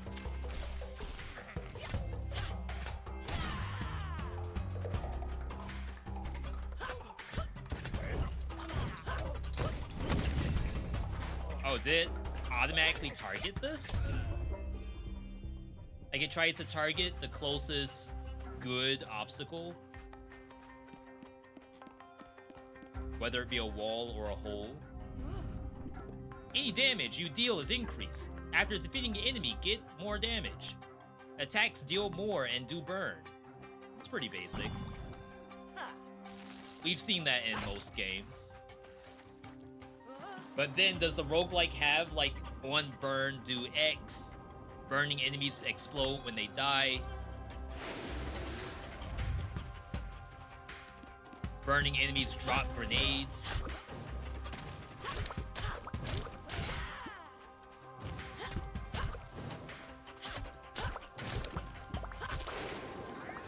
I don't know if I necessarily need to see Ignite over and over again. Ow. Like in text.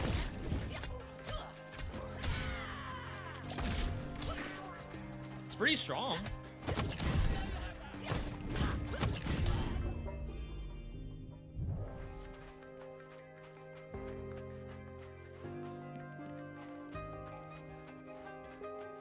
Going way up here. Alright. Cast armor on the pointed to relic. On burn, reactivates the curse of the relic that burnt it.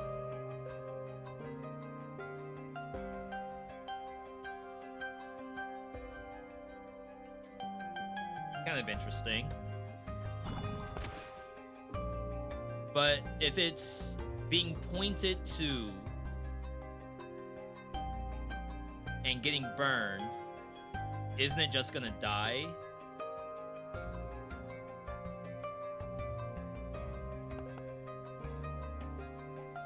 Unless I put armor on it. But if it's armored, does it actually get burned?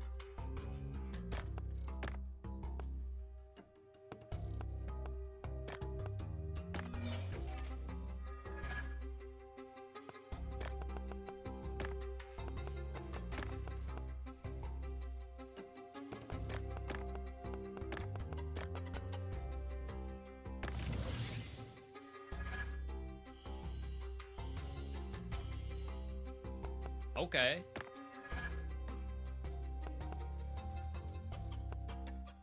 Reactivates the curse of the relic that burned. I feel like it only really did the burn one time. This thing died, this thing lost its armor, so it didn't do burn twice. So, reactivate the curse of the relic is maybe not burn the pointed relic. Maybe that's not a curse. This thing activated only twice, actually. You know what? This probably didn't get burned at all. That's my assumption.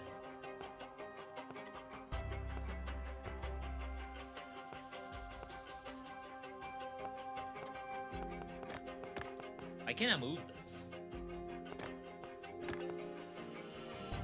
It's like stuck.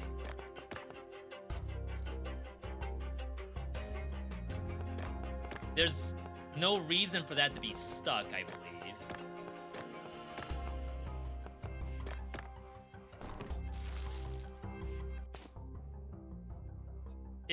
It's gone.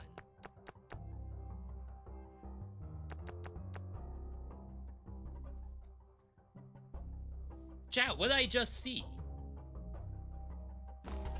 Was that a bug?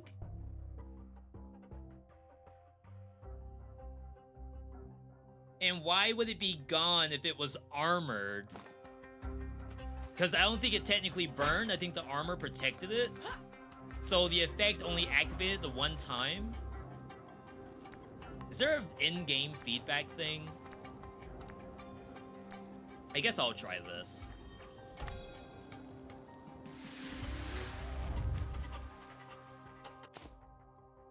I know there was feedback on the title screen.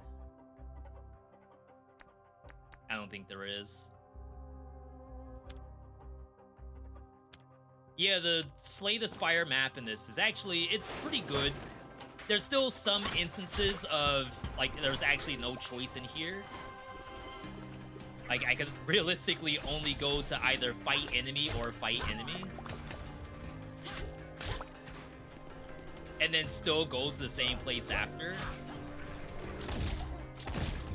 But it's definitely not as bad as some other things I've seen that are a complete illusion of choice.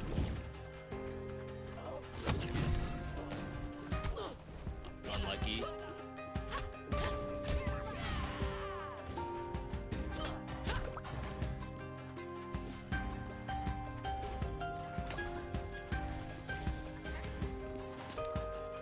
I should do a friendly fire check.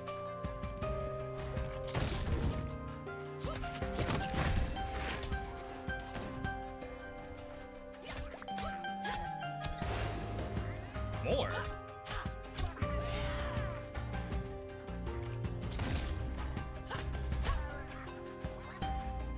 I'm also curious, you see how sometimes the circle doesn't show the entirety of the circle?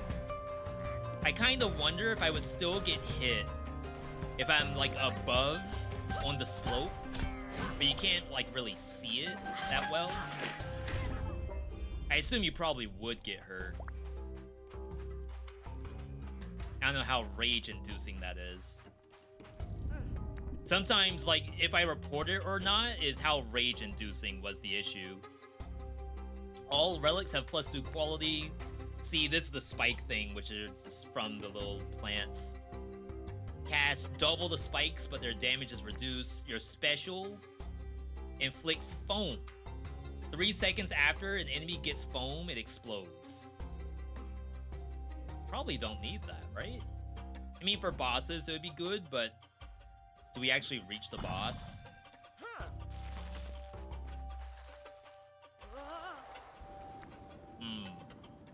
Question mark.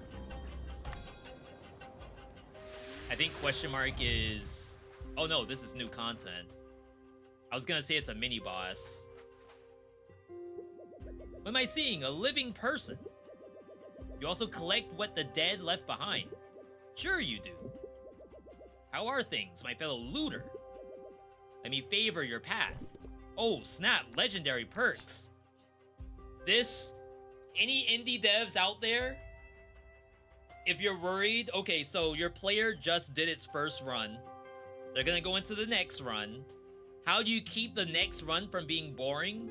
Show what they could be getting if they keep playing the game. I assume this legendary NPC won't always show up, but like make it mandatory to show up in the second run. Just to tease what might happen later on. Upon returning to camp, +6 for each elite. Uncommon and epic chests have 20 increased quality. I think we have an epic coming up.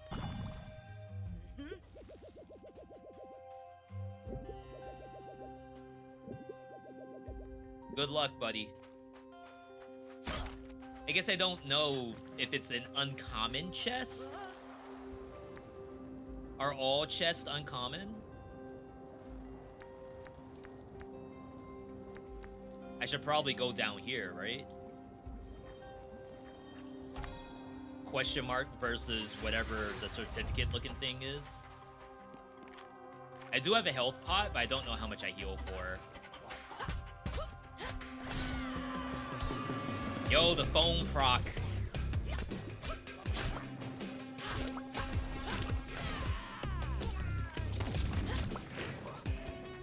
Oh yeah.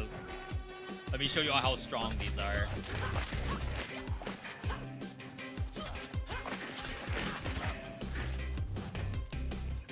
Surprised it doesn't activate when it hits it itself.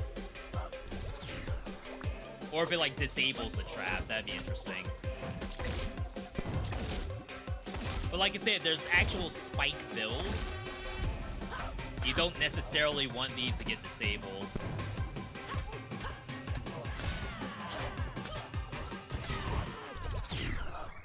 It one-shot me?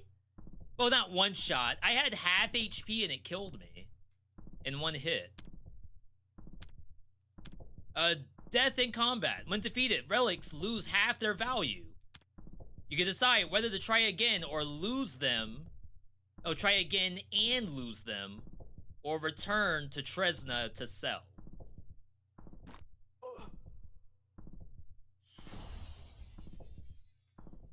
Defeated by misadventure? That wasn't misadventure. That'd be like a fall, wouldn't it? I got just hit in the chest for half my health bar.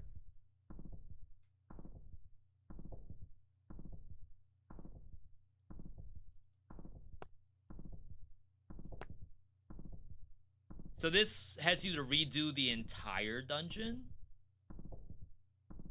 I'm going to assume everything gets re-rolled.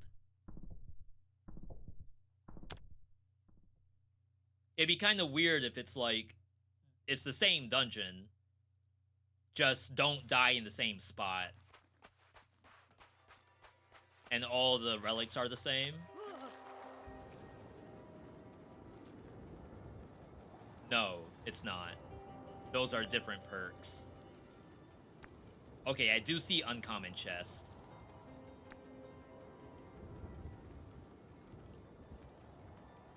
I do want the elite, though. I feel like you shouldn't skip elites.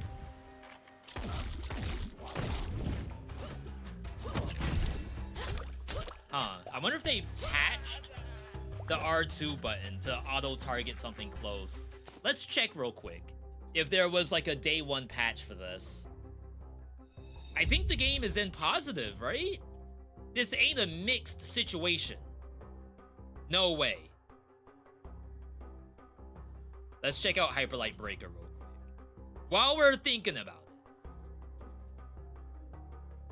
it. Hyperlight Breaker, 30% off, very negative, mixed. No news. Why have they not posted any news? That's a bad sign.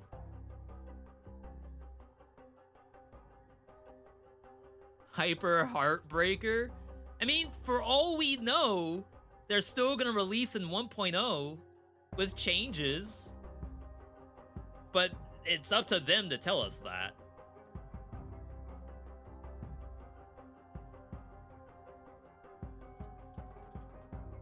Moonlighter 2, 17% off. What a number. What a number. Mostly positive. Chat, it's not mixed. Devs got laid off, they did, yes. But the articles say, as we close on the project, and I feel like that could mean two things. That could mean that the project is actually closed right now. There's no more project. Or like we're closing in on project completion. Unless that's copium. If that's high level copium, that the game will actually release in 1.0 with some kind of changes. That's how I'm reading it. Maybe it's a glass half full situation. Hot fix on Friday. That was yesterday. Performance, Steam Deck, easier easy mode. That's interesting. I'm on normal mode right now. And the reason why I'm on normal and not hard is that I have no reason to believe that playing on hard mode is gonna make the shopping part better. All it said was that monsters have more HP and do more damage. And unless they give me better stuff for killing harder monsters, why am I gonna kill harder monsters to get the same stuff? In my opinion. Boss fight we haven't seen. Earlier shop unlocks. Coin reductions. Okay, yeah, that's all they did.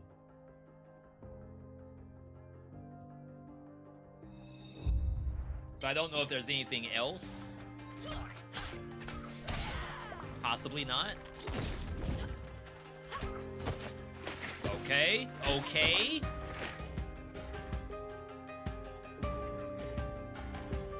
Huh.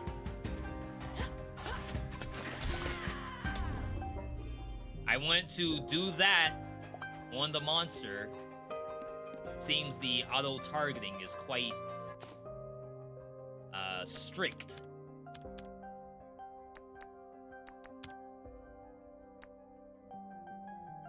Melee attacks will be aimed towards mouse position. Okay. I don't think that's it.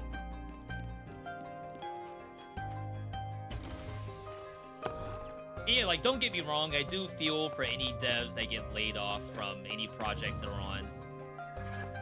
I messed up. Going too fast. If the pointed relic has armor, add to it. Doesn't always happen, and we have guaranteed rare coming up.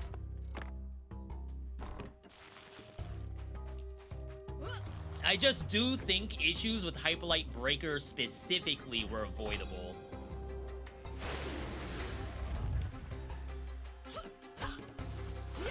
That's not to... Wow, it actually spun towards me.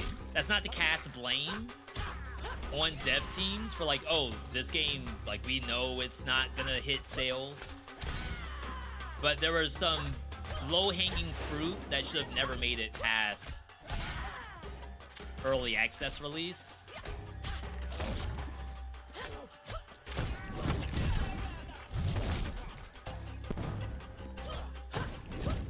But like, are you gonna know that as the dev? You've been working on the game for like a year. Without getting someone else in the picture, like, how do you know that it's not ready for early access? Some people would say that is literally what early access is for.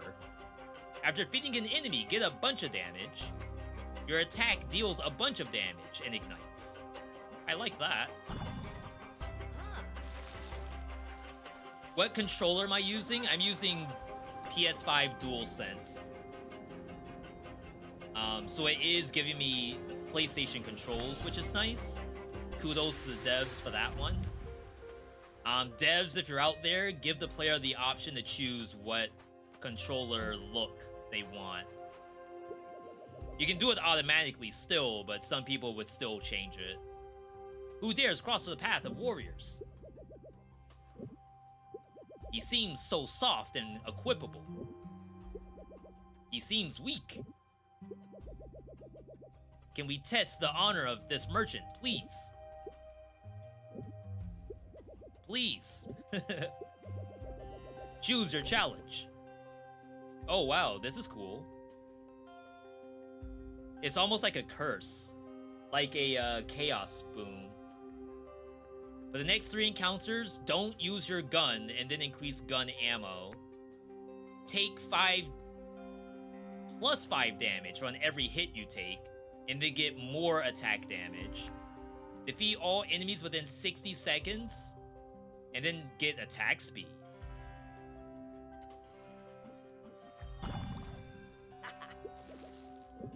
Oh wait, do I have the elite coming up? Did I actually just troll? Devs, how do I see the map? Is there no map button?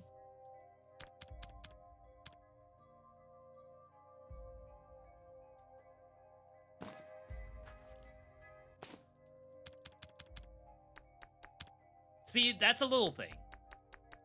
Very, very little. Map. That button does nothing. It's not touchpad.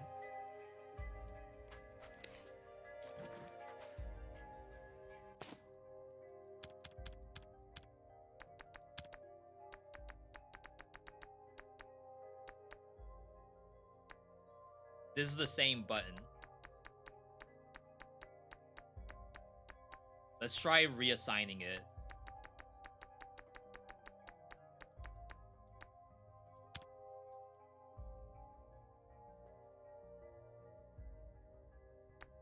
Sure.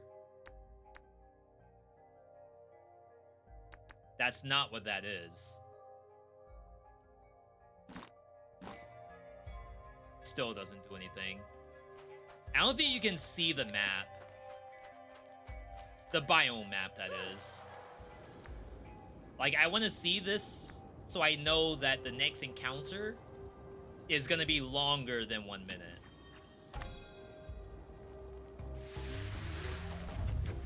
Alright, go, go, go! Move!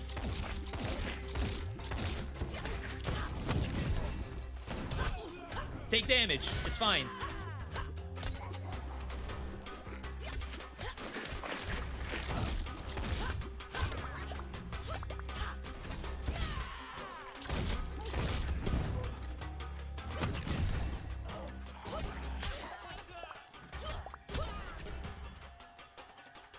Go, go, go! Oh my god, there's way more monsters than 1 minute.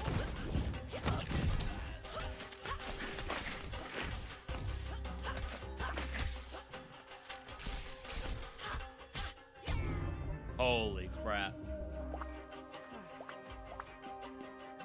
Okay, we didn't miss anything down here. That is very noticeable attack speed. We got our rare.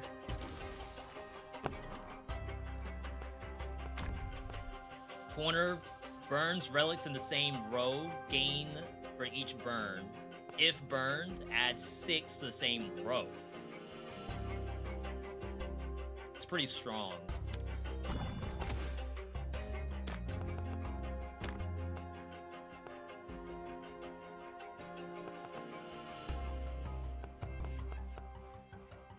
I don't know if I necessarily want to do the commons.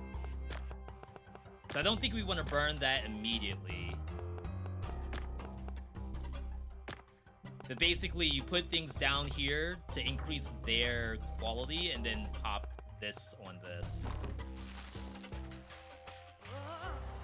And again, I feel like that part of the game is actually super fun. I think they did very well with that.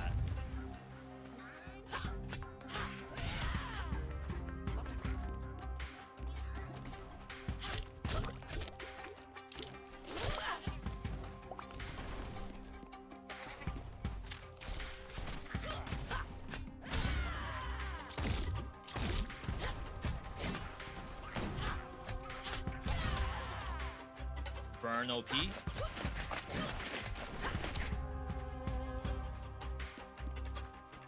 Last one.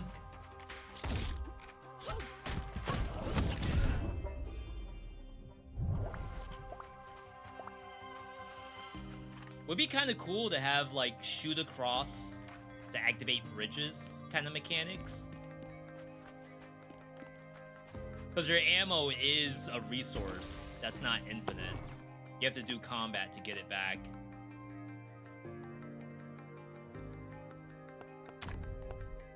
Left, right, cast armor on relics in the same row.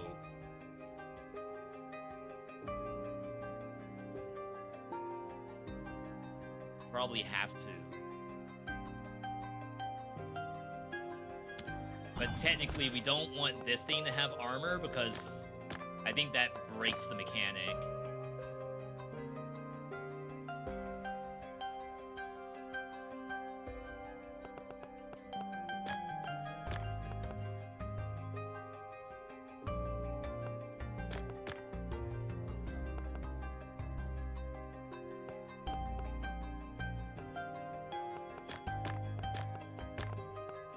let's do it.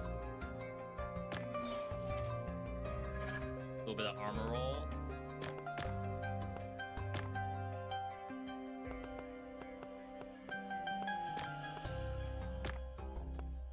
And then these are 1 each, so like if I have to burn something, you just burn those. Alright, we're chilling right now. Did anyone end up picking up this game, by the way? I know we had one person earlier who said that like a couple of hours in, they're actually enjoying it.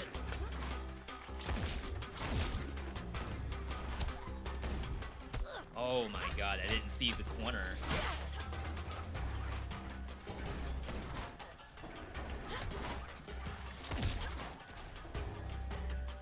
Alright, let's take these out. Oh, friendly fire check? Never mind, it died to burn.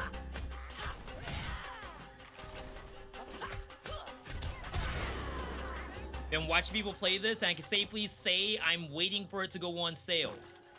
A bigger sale than it is right now. Oh my god.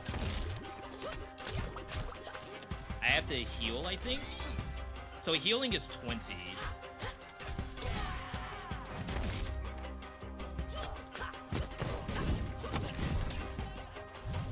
Because remember, we got killed by the mini-boss at 25 HP. So for all we know, it hits for 25.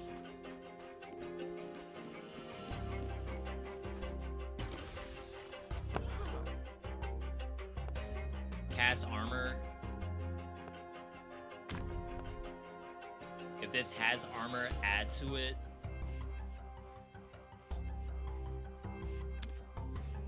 Well,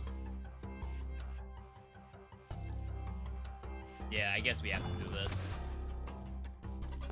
Alright, so we have 2 of these, but only 1 blue right now.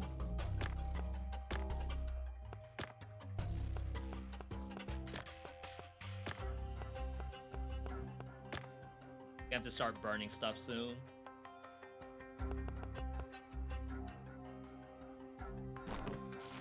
Alright, next time. It seems way too generic compared to the first one. Dev saw Hades 2 and said, let's make that, but slap on a shop aspect. See, this is what I mean by illusion of choice here. It's like, it's always combat, and it's the same kind of combat. That's just like part of your procedural generation, I guess. Alright, so this is what killed us last time, because we got one-tapped by it. I know I keep saying one-tapped, I know it was half HP, but still. If I die unexpectedly, I call it being one-tapped. Even if I had 1 HP.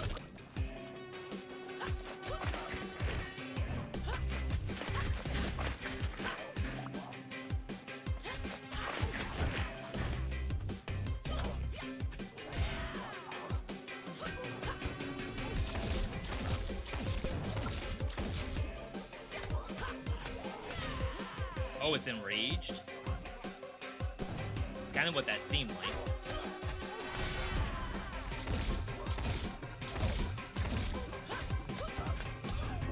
Nice. Broken mic.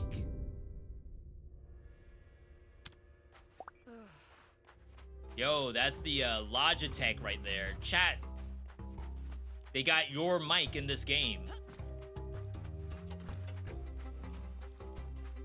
See, it'd be kind of cool to utilize some of these other spaces. Alright, so there's probably... Yeah. Rares. So we're gonna have to do the corner tech. We can cast armor here. Check this out. Burn relics in the same row. Gain for each burn. Which is potentially very strong. Like, I know we have this one. Each time armor is broken, but it's gonna take us a little while to do that. When we can activate this right now.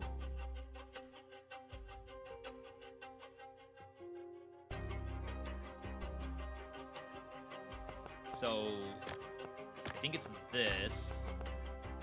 Then you put this here. 32.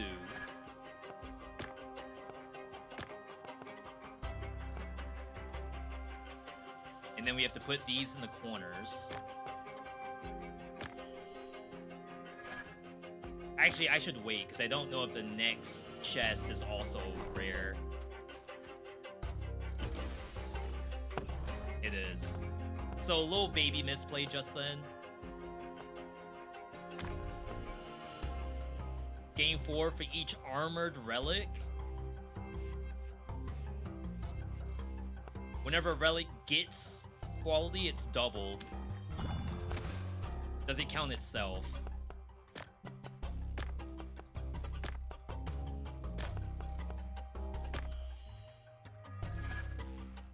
I think it did. Kind of hard to tell. This thing can go.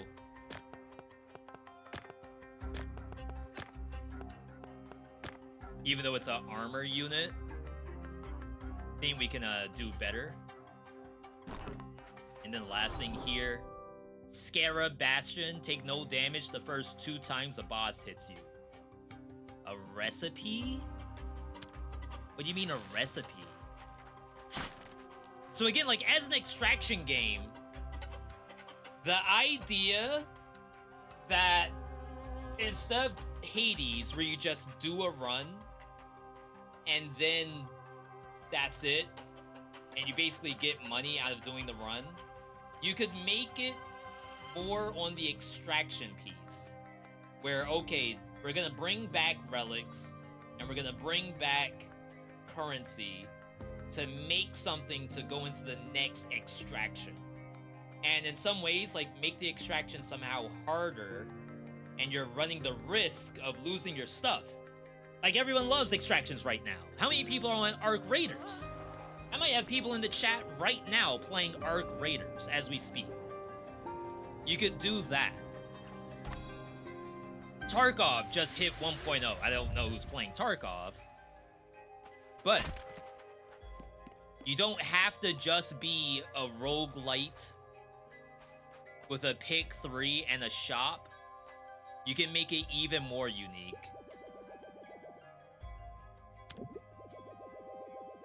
Alright. We found Daedalus Hammers. Each special finisher increases special finisher damage. Resets on clearing the room. Your attacks hit twice, with the second hit dealing more.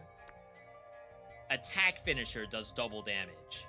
And then we don't do our special anymore? Okay.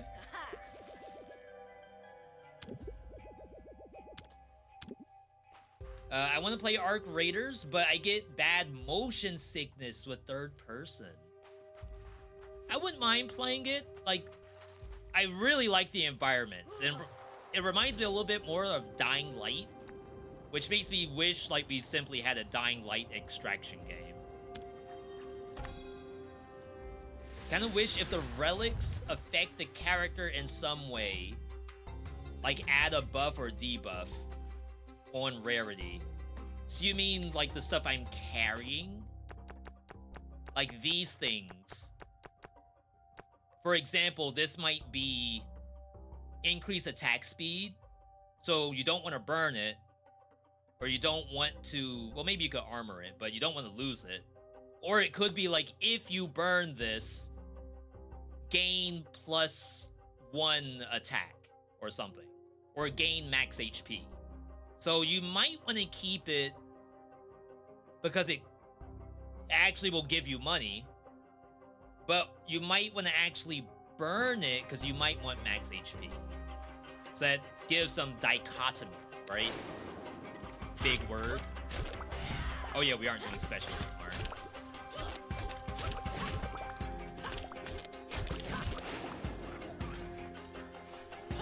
New enemy just dropped.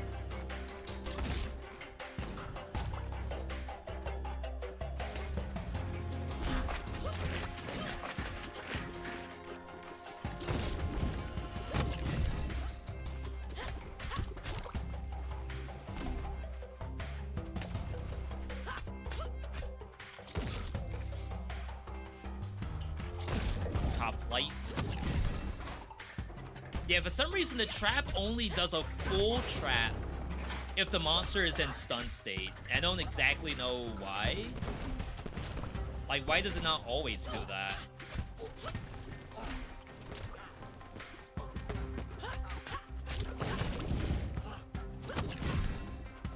Wow, that was terrible.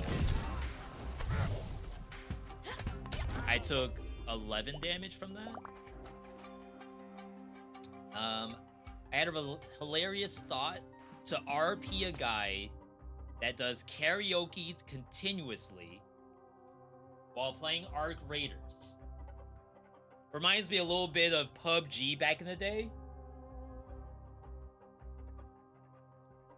Taxi. And I think Critical did one of those at one point, where he drove around doing a fake... Oh, crap. What's the name of the game show where you were, like, in the car with the taxi driver, but it's a TV show, and the taxi driver gives you money if you answer questions correctly? They were doing Cash Cab. Yeah. Critical was doing that. I think that was Critical in PUBG. And then someone, like, made their content career calling themselves Taxi with Trick 2G, going around doing essentially something similar in PUBG, except without, like, the questionnaire. Almost like just being a chauffeur. I think we have to extract here. If they hit me for over 29 damage, and I have no idea if they do. Like, if they deal 30 damage, I think we have to leave. And we haven't gone back all day, so it's fine. You have too many backpack slots, so that might get complicated really quickly. I guess that's true.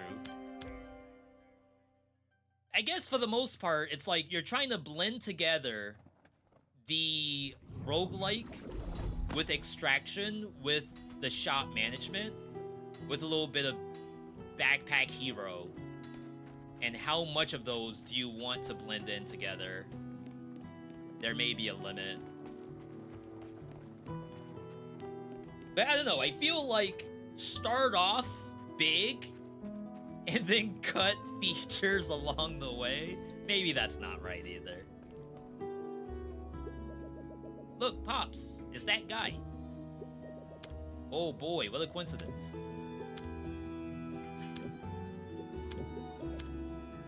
Alright. So we can buy Sun Eaters. Again, very expensive. The resource may change, like, daily. This is maybe inventory space. That would be interesting. Yeah, +1 inventory for another 4,000. I get it, like them showing me all the things I could pay for with the money that's gonna go towards +1 health pot. Like, you think I'm gonna buy anything but meta? Ain't no way. This is 2,000 by itself.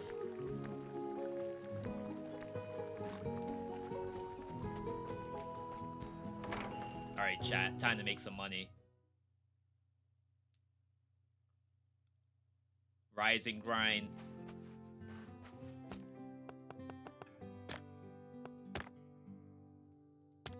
$100. Rise and grind.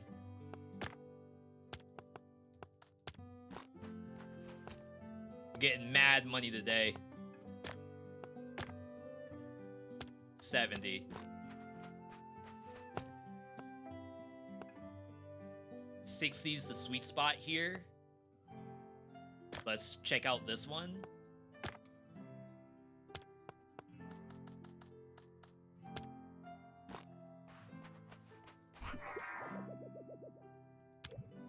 We got recipes.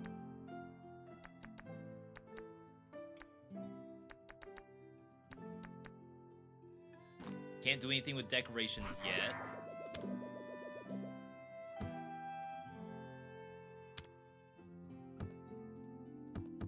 Alright, and I assume we don't have anything for this.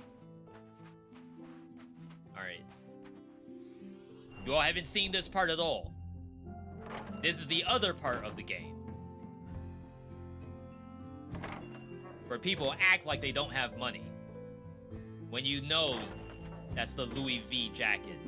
Oh wait, that's too cheap. Are you kidding me? Too expensive.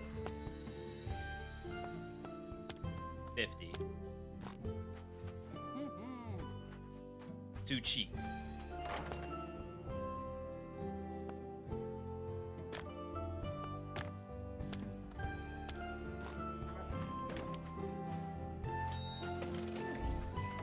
Just right. Don't give away all the comments, though.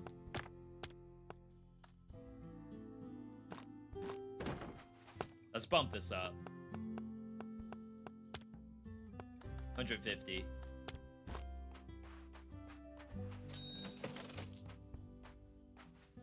Oh, wait, we have to do this! Selling a common increases your tip. The next 3 relics get more quality. Increase your tip by 350. Getting a tip decreases its value.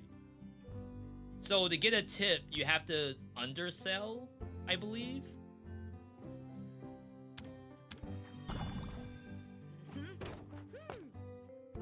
So like, it has to be 70 for this. Wow, that was too cheap still.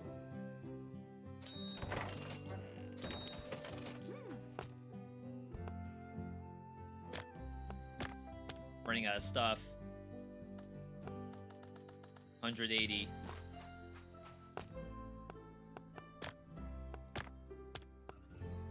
We don't know the value of this thing yet. We know this is in the 60s.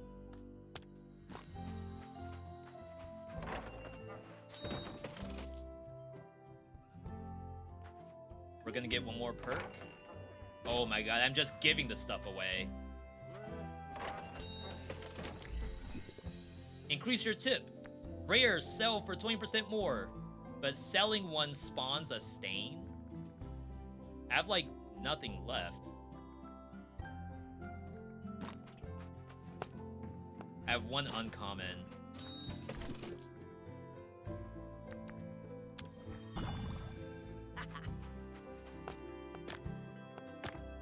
Alright. Don't know the value of this. 100 bucks. Oh my god. So rare's gotta be like $300 or something.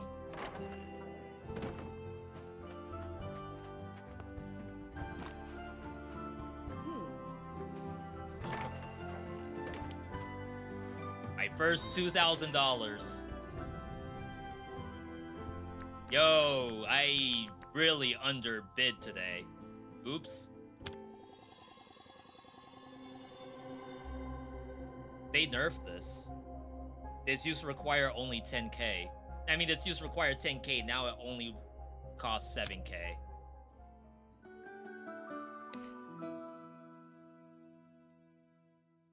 So with $2,000, I assume you would get the second health pot.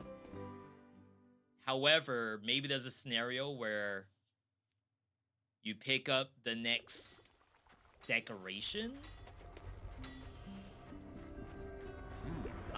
You can craft weapons too. They don't cost money unless you get the upgrade.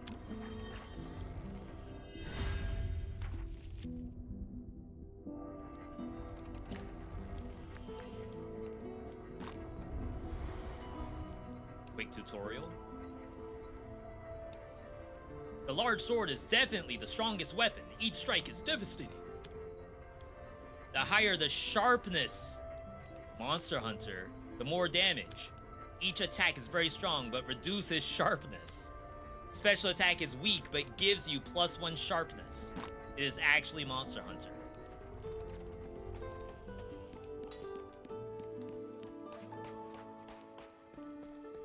We got some vouchers, too.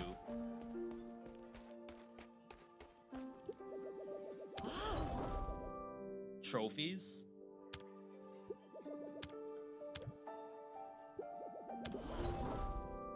analog cash machine. Okay.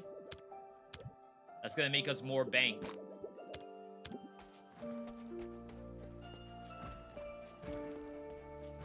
Then last NPC here.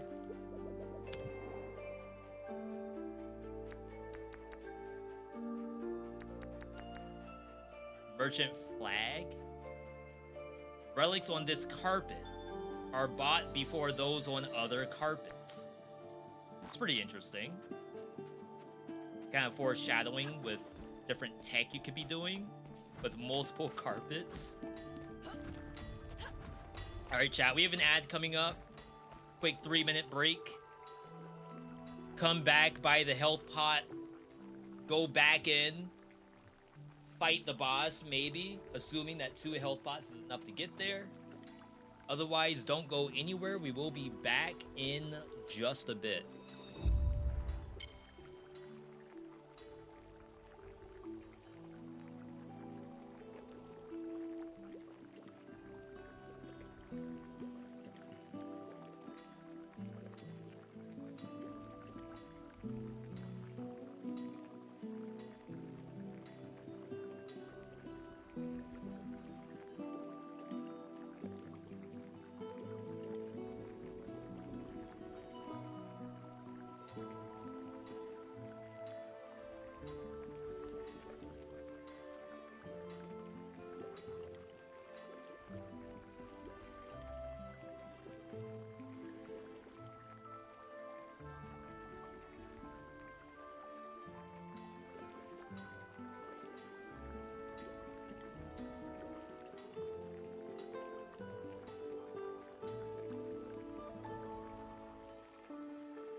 Let's do it.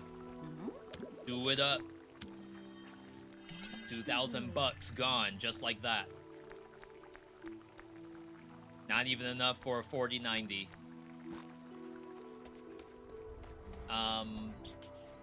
We'll try the new weapon.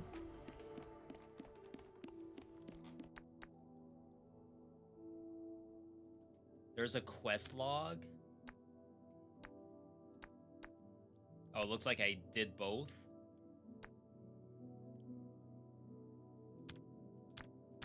No, we have tasks. Reach the deepest part of Day Realm. Find the treasure in Kalina. In the desert where a hammer can be heard, a blade carved in stone waits to be discovered. Is that gonna be obvious?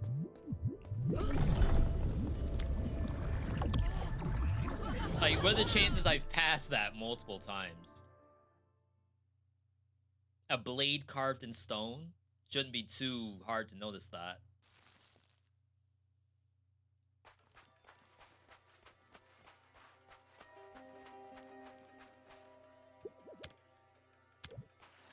Okay. We gotta see the boss, too.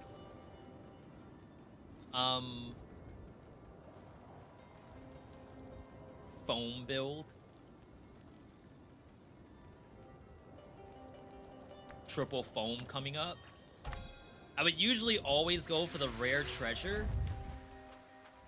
But I guess in a scenario where you're trying to get specifically to the boss, then maybe you do have to make a play like this. Wait, this thing kills even without sharpness. Oops.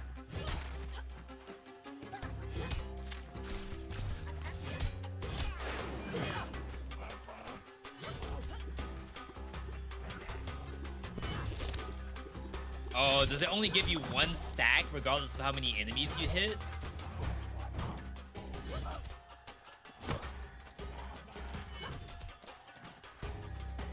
Like, I like the idea.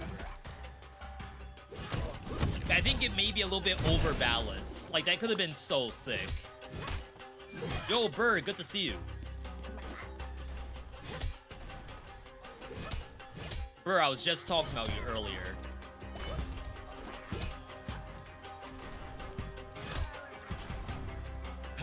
Did you just start this, or am I kinda deep? So, we're 2 hours in? 2.3 hours in. I did not play the first one.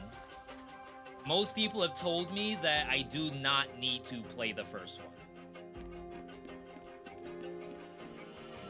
I will say that 2 hours in, I think it is cool, for sure.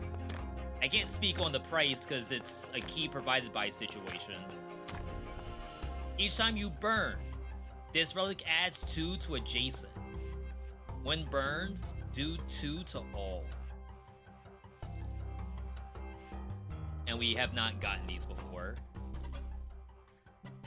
I think Scorched Flower is kind of interesting.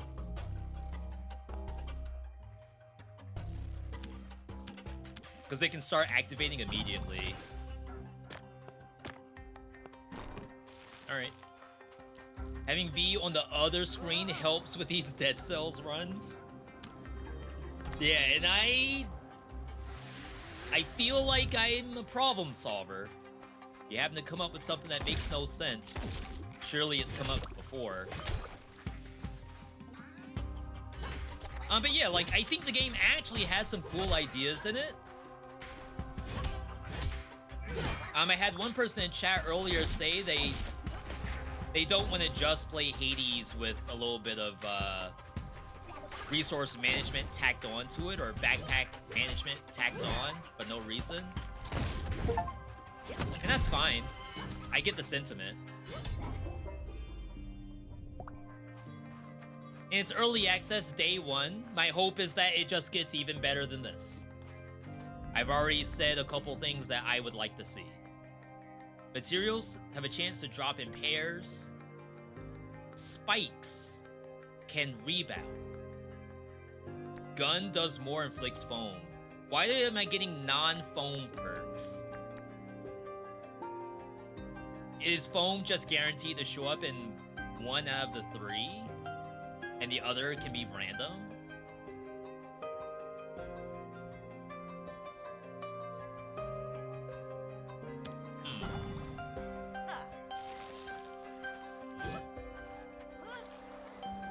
I don't know how I feel about that just yet. Part of me thinks if I go to a foam reward or any like themed reward, I should see more than just one of that theme.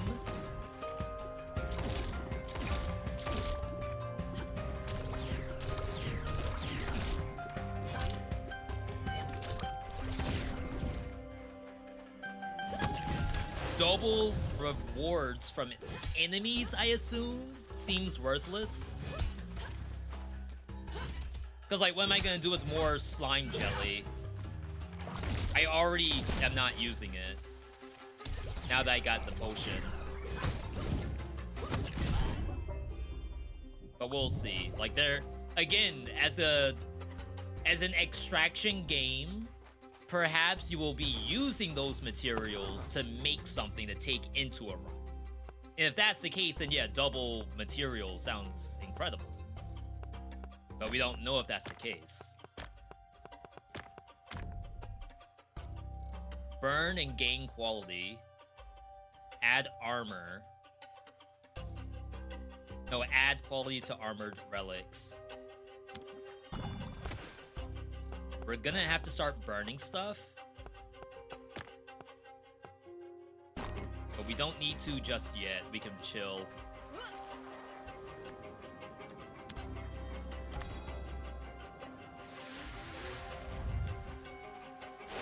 For those who don't know what the foam does, like one shot does basically a bomb.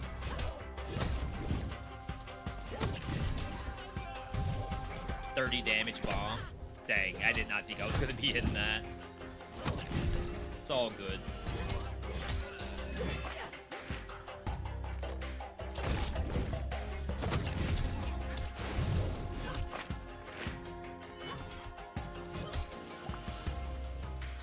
But yeah, so these traps, for example, like, why is it not actually trapping the monster? But if I were to R2 purse hit it into it, it will actually, like, get trapped. I don't know why it would do that.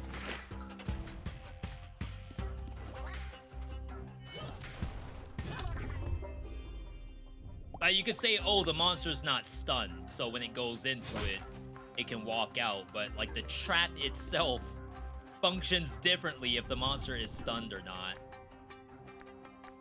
Foam afflicted enemies inflict foam to nearby enemies every 1 second. That sounds strong. Foams deal +1 damage per stack. I did not know it could stack.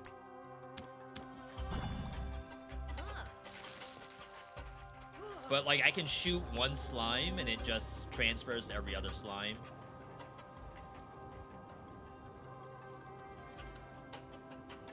I feel like you have to go material.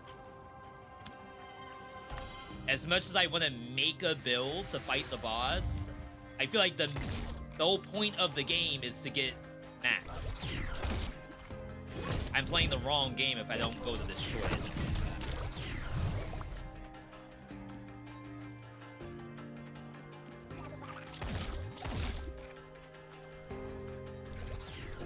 Dang. Hoping they fall.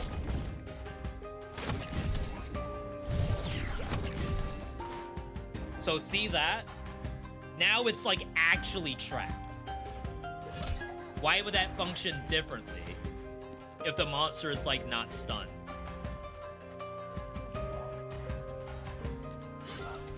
It's like the trap knows the monster's not stunned?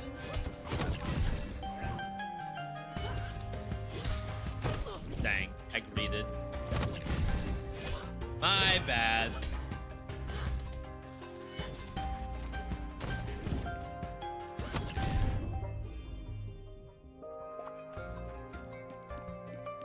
I feel like any damage you take is like automatically a health pot. Burn. When burn transforms into the relic that burned it. When burned adds to the relic that burned it. This might be a little awkward.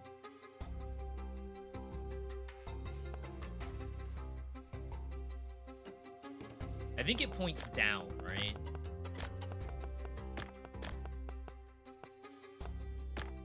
So this might be okay.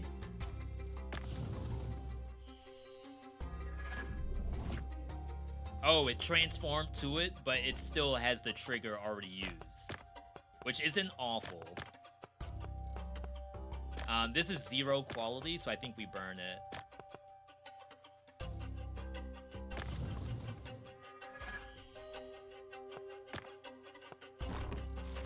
Again, I like to think that that part of the game's fun. I think it actually works. And I just can't wait to see other stuff besides what's in this first biome. And I know that's like me.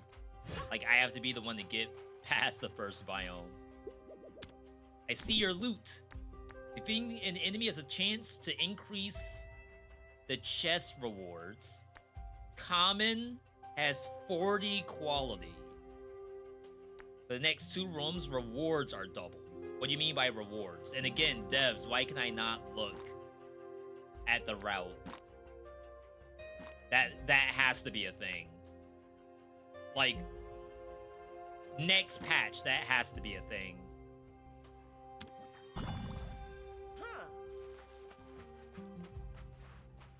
Alright.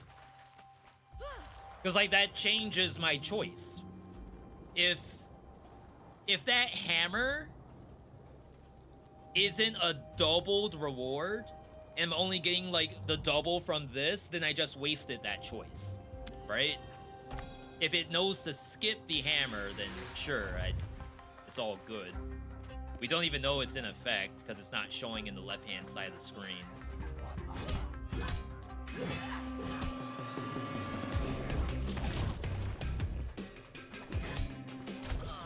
I didn't dodge roll. Oh my god, there's like a lockout with this weapon. Which is fine if it's modeled after Monster Hunter.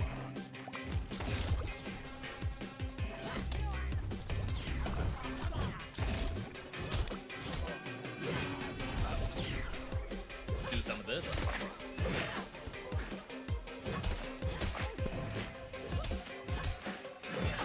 Actually, can I triangle these and get sharpness?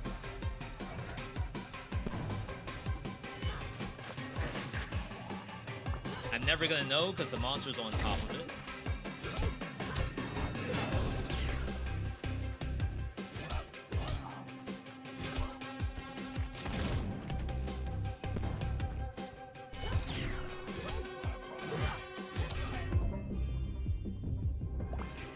Okay.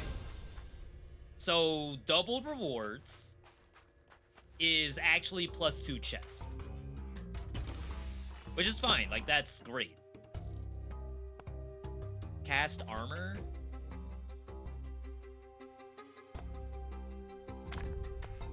When burned, clone.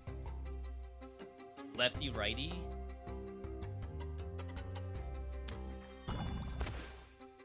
These are expensive.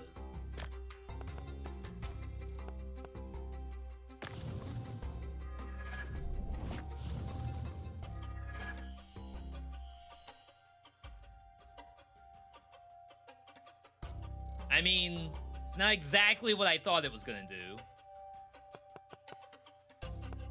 Considering that was like a very expensive rare relic.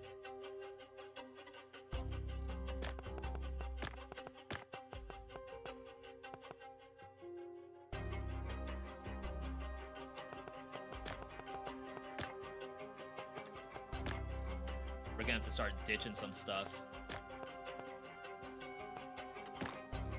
It's like firewood sells for the same... No, Sunclaw sells pretty well. I guess, like, eventually you want to see, like, how much, even with quality, you could have gotten. More burn tech. Burn all in the same row. Gains quality for each armor. Burns all in same row is very painful. We can do armor.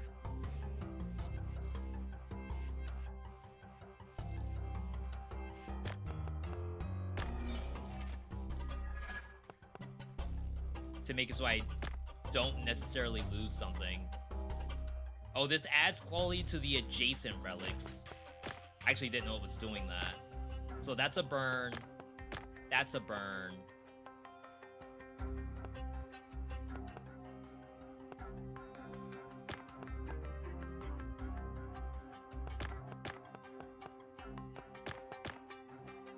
So I think we do this.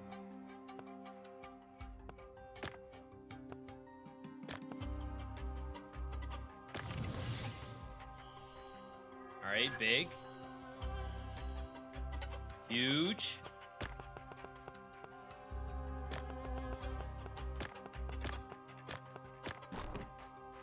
I like this. That burns left. Gain for each armor when burned. Add to the pointed to relic.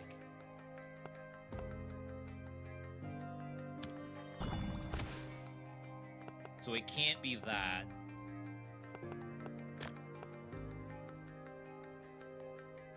I think you do it like here or something.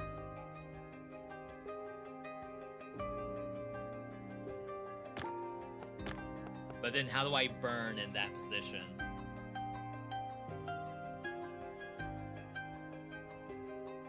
Up. And left.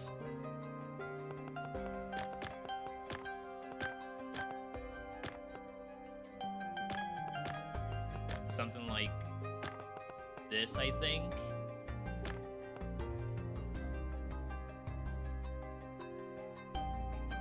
And then burn above. We'll hit two things.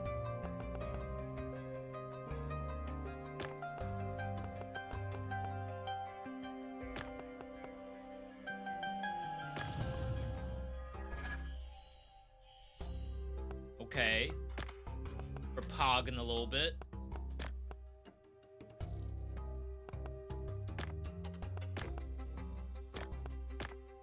Alright, let's chill here. Yo, Blanca, good to see you. You were on your second date. Date was a couple weeks ago. Played chess, lost, cooked dinner, brought dessert. Brought back lunch for today.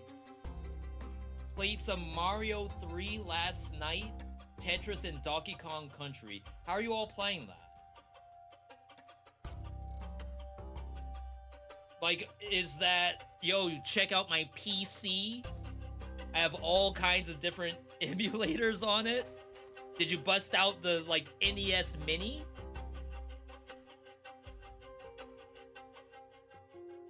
Yeah, Blanca came back and told us about Chess Date. I remember that.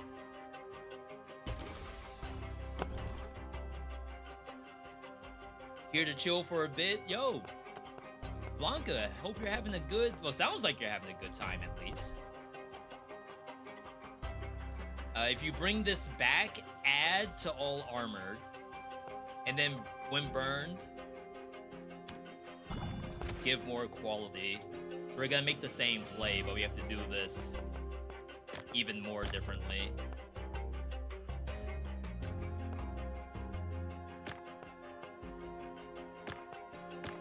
I mean, I should probably hit this thing.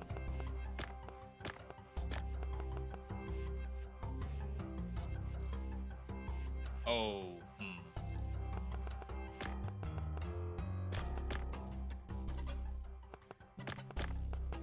Just like this.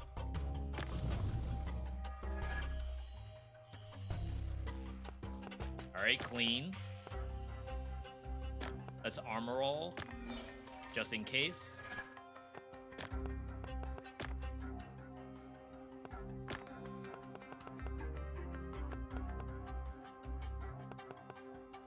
Sunclaws sell for a decent chunk. Alright, chill. Played it on Switch. Super confident in her Tetris, and for good reason. It's so fun to find people who actually share your interests. And to be fair, like, if they don't share your interests, but they're still a nice person, that doesn't mean they're necessarily, you know, off the table. There's some interests that you learn to like from each other. But to not have to go through that step, you know, that's still pretty good.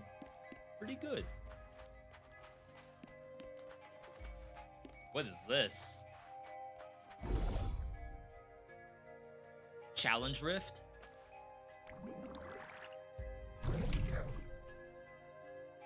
It is indeed a Challenge Rift.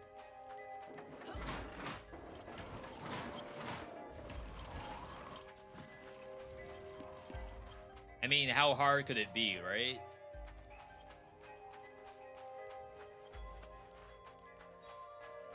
That might be the way back after you get whatever is at the end. Follow the road to find the broken vow of former lovers. Yo, we're talking about new lovers in chat. Used coffee meets bagel. Is that like a program to play chess on? Or is that a meet program to meet people? I'm so out of the loop. Back in my day, there weren't any tools at all.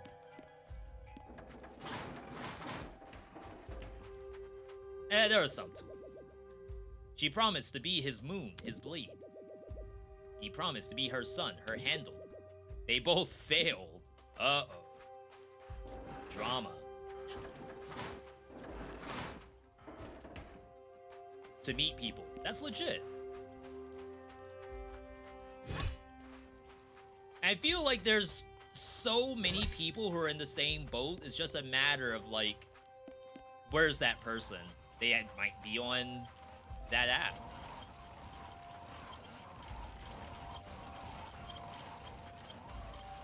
Yo, definitely W's in the chat for Blanca. That's fantastic.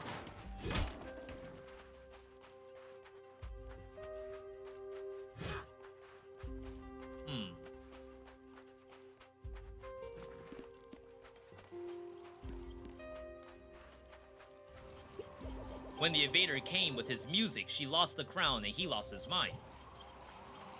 What is going on in this universe?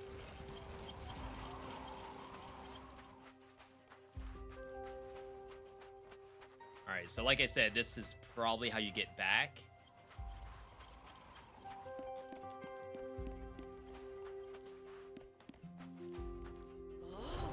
The vow. It's a new sword. Got the hidden treasure. Now, the only thing they share is the broken promise forged in this blade, and the hate towards the showman that overthrew them. Well, at least they have something in common now. But did I just miss the content? I can't even look at the map. Unless this takes me... No, it doesn't take me back. I feel like I missed stuff in the area I was at.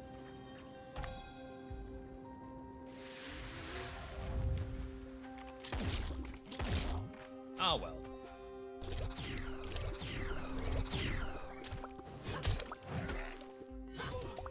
I am not stressed.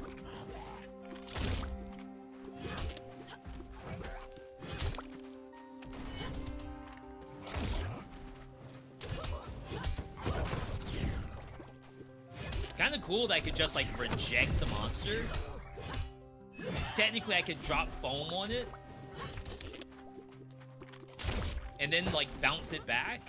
So that's kind of a cool play.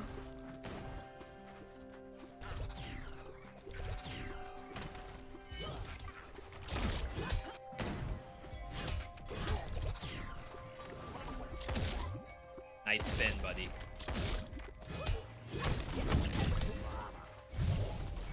Yo, we're in here.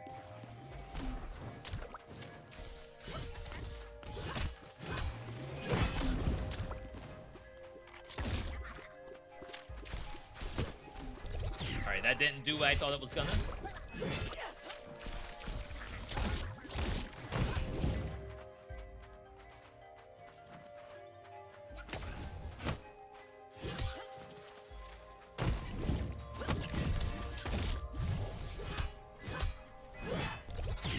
Sometimes I feel like the combat may be a little slow.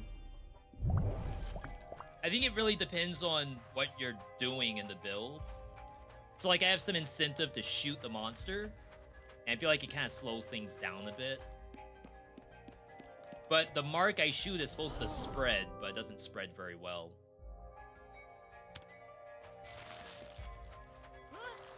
Alright. I recommend Coffee Meets Bagel to find friend groups. Or just one friend. Like you post, we're hosting a game night at my house on Coffee Meets Bagel.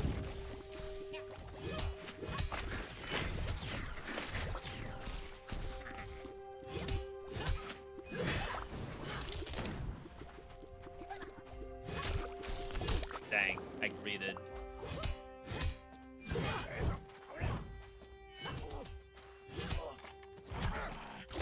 Wow.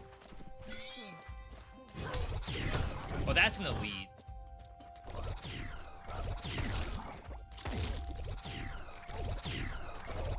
They're just marking each other.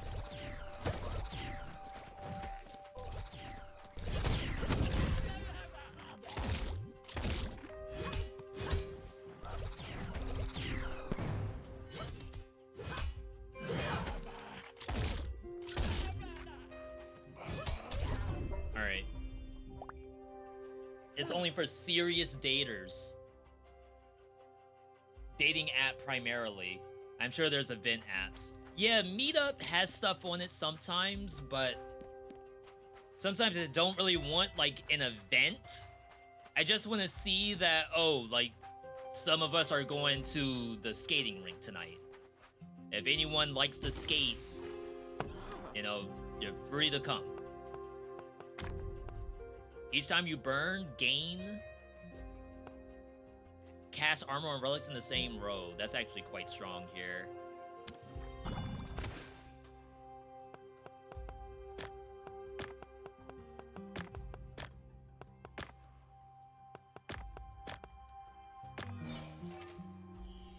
Oh, I guess I already had armor on one, and you only get one stack of armor.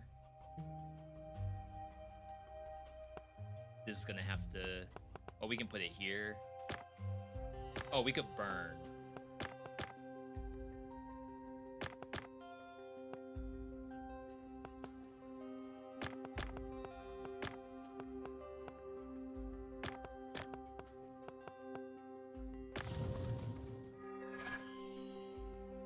Yo, we are freaking set.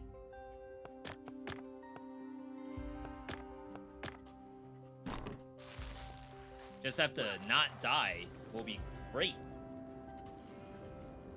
I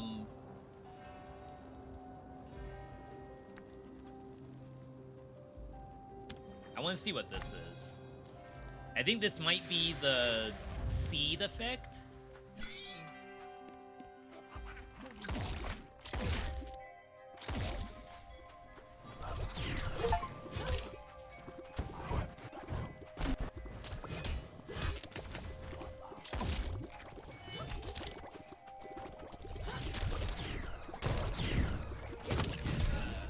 Say it's an awful lot of stuff with foam on it, not dying.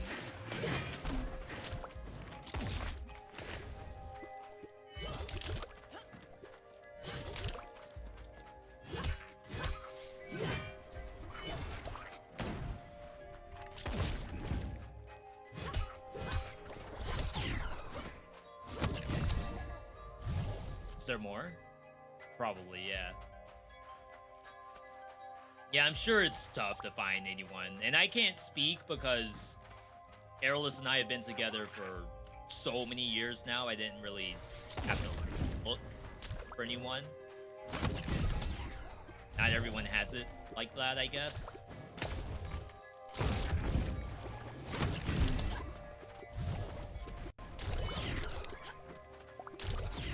So definitely happy to hear that you all are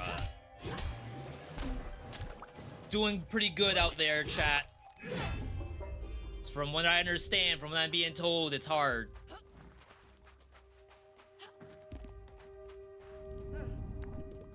Yeah, this is Spike Tech. Legendary. Crit chance 30%, crit damage 50%. Special has a 20% chance to inflict wound actually sounded really good. Oh, maybe it's not Spike. Maybe it's Wound Tech. Like I said, it's so weird that you'll pick the whatever the boon is, but then you'll see stuff that isn't necessarily part of that boon family.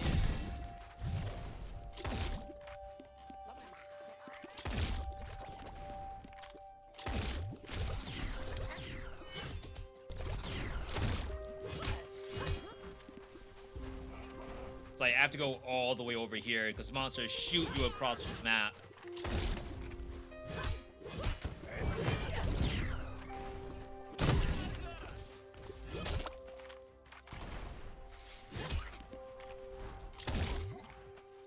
Okay. Didn't know that. Yeah, so I can't get like completely into the origin story. Save that for a subathon or something.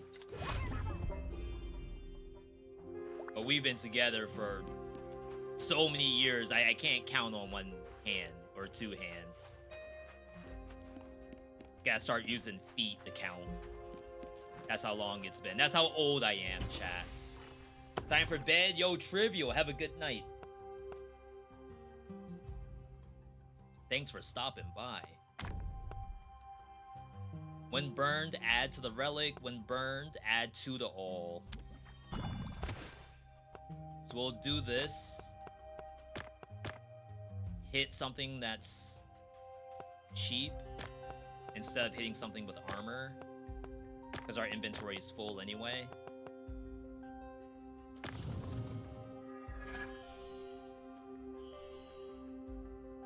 Actually, this wasn't very high value, but I think that's still okay.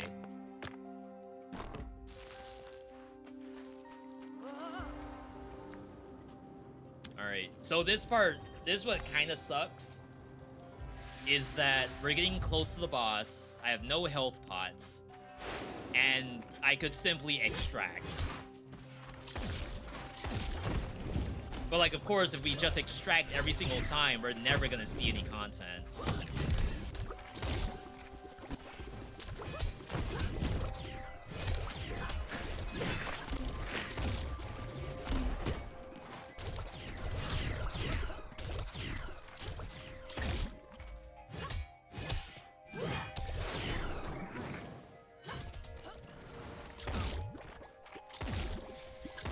It's like the longer I wait to do this boss, probably I'd say the worse the game is, because it's not bad because I'm not fighting the boss.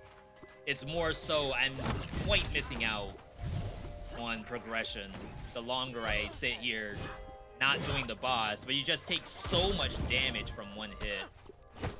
Like, the game's even telling me to go extract. That's so sad.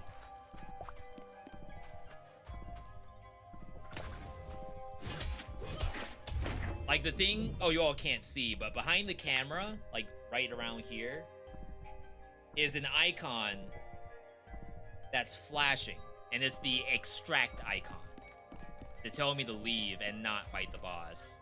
And like, I'm not gonna get any health, so kind of have to leave. Cast armor on everyone in same row. Add to the relic that burns it.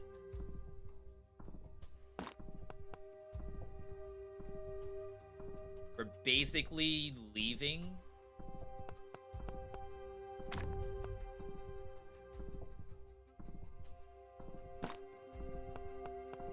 I have no burns left, so I think you just take the most expensive thing.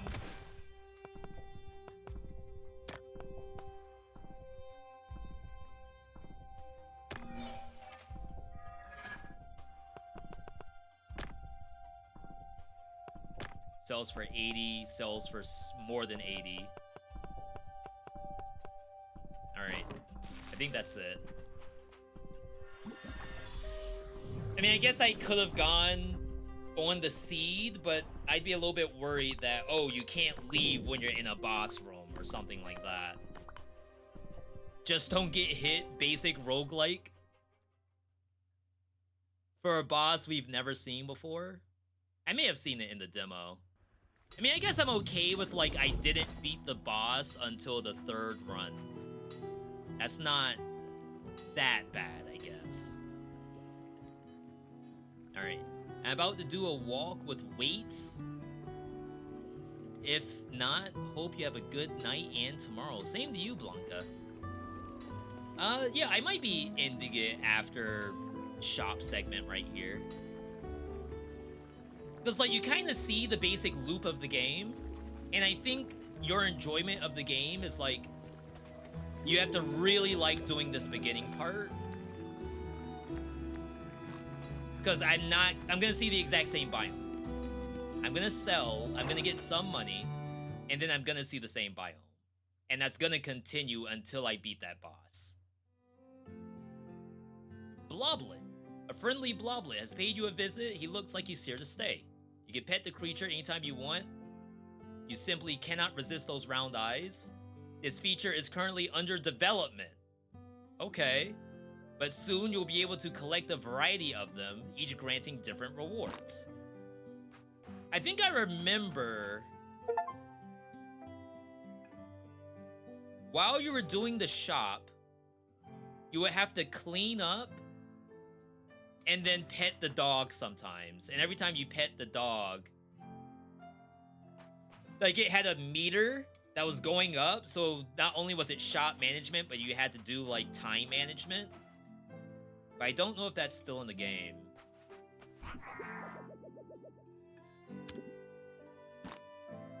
I'm still missing, I think, a core feature. Materials? Because, like, I'm finding recipes.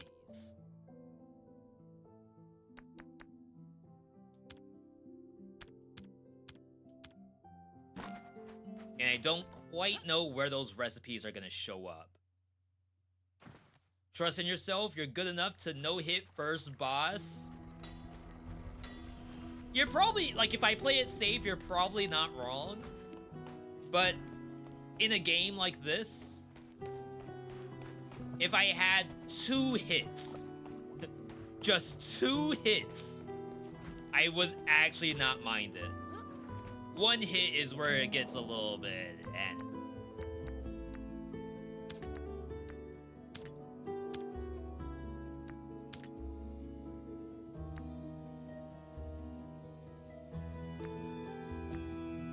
Craft cost max.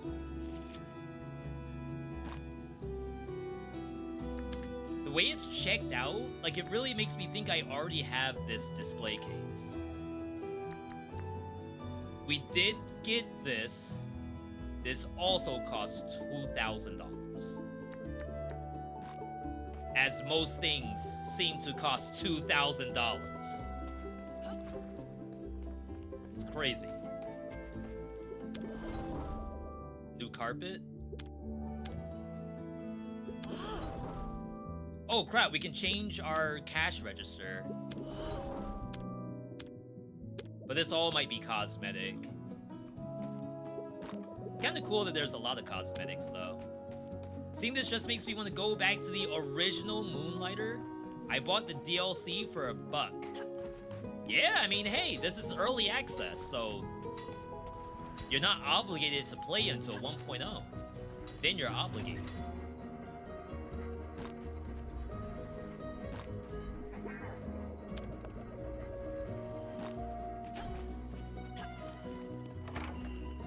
Alright, let's check out decorations. See if changing the register does anything.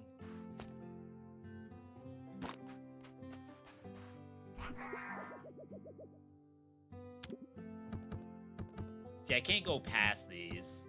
If I replace this... oh, we do. We do. So I can put down another thing? No?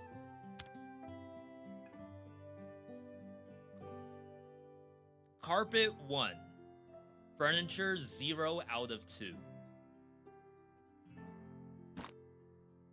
Do I need to put down another carpet?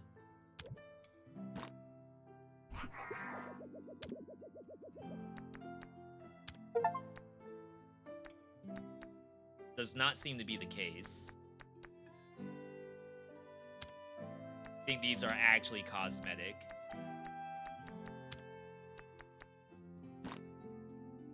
It does make it seem as though you can have multiple carpets, though. Merchant progression. I forgot about this. $6,000.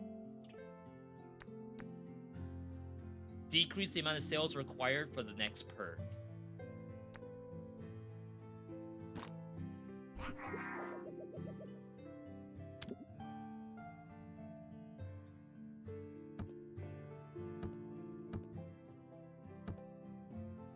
Okay.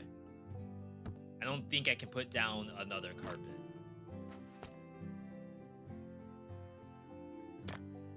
All right, let's start making sales. 280.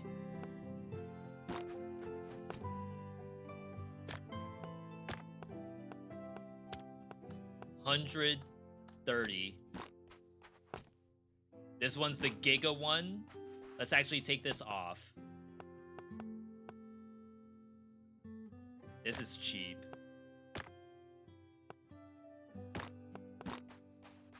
This is the Giga.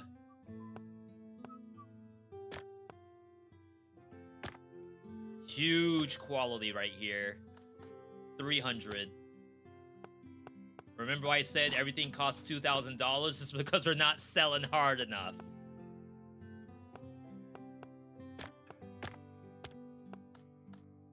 $160. Alright, about to open the gates. I don't know if this game is even coming to console until 1.0 like most indies. Yeah, I think the best bet you get is Game Pass, right? I guess Switch also has been showing some early access stuff.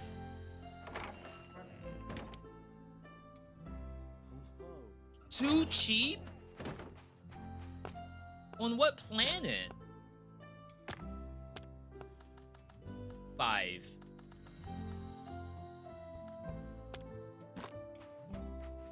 I'm giving the stuff away. Even this was too cheap. Everything is too cheap. 160 was too cheap.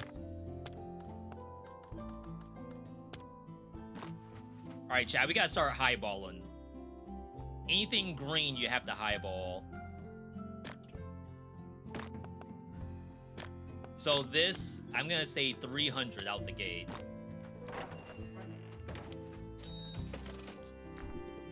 All relics sell for 10% more.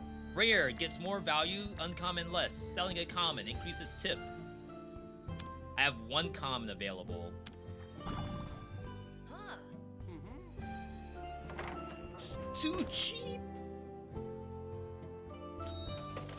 That's incredible.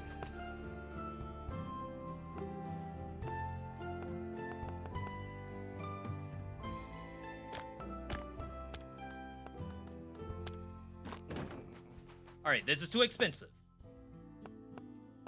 At 300. 250.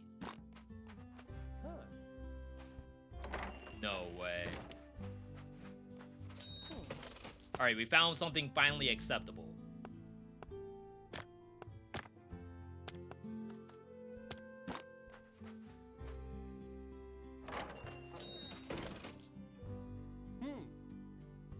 Bruh.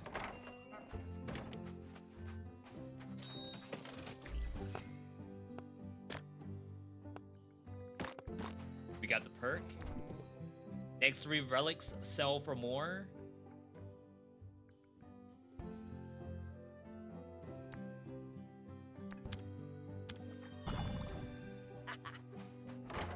I only have 3 left.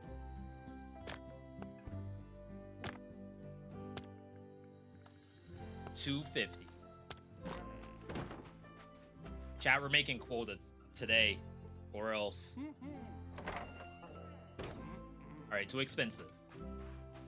I hear you. I hear you and I understand. 220.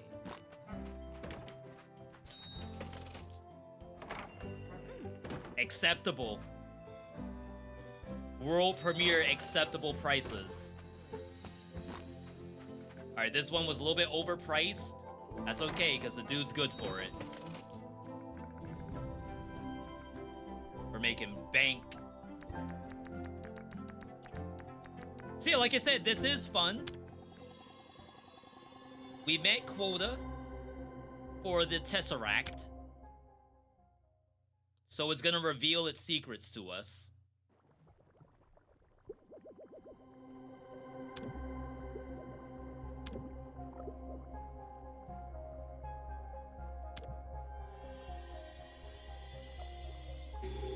All it cares about is money. The CEO of astral entities. And the whole circle around here, these are all the shareholders. The vault's open. Your treasure awaits. Oh, snap. A raise? Benefits? It's a book. Holy! They care about us, chat. A rare book of spells made to help traders.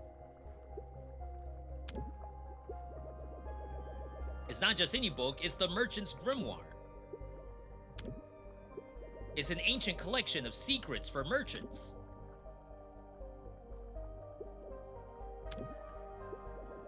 The vault clearly wants to help us make money. 6 more treasures await, and none of them are a raise. Earn $50,000. If success is your fate, I will open the gates. And your treasure will await for $50,000 to the CEO and the shareholders. I'll be waiting.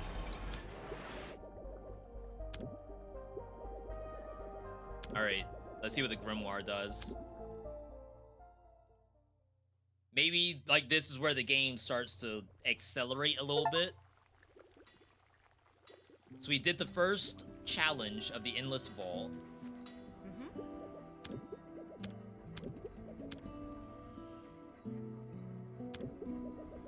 Been trying to... Oh, so we don't have the Grimoire deciphered yet. It's filled with secrets. I can teach you, but I need some help. I need specific material. There's a dimension, I heard about it, and it's dangerous. If you need extra motivation, I know it has lots of junk to sell.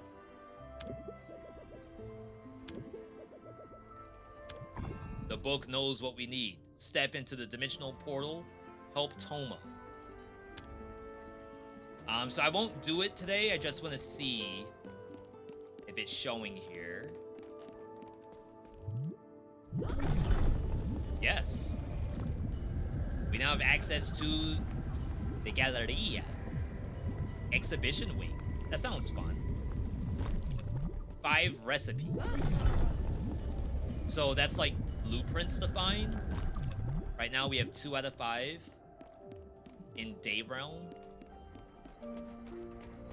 So we unlocked the new biome. Have 6,000. I don't know if you would get more merchant progression. I think you should do this stuff instead. Spawn a healing ore in the boss room. That sounds important. Max HP is also pretty important too. You must acquire the recipe to unlock this piece.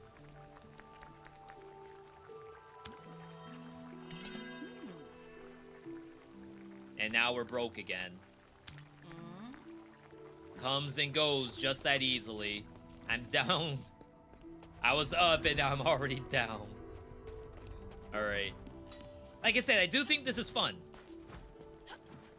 We're only 3 hours in. The runs themselves aren't incredibly long, but like I'm spending time talking through different stuff.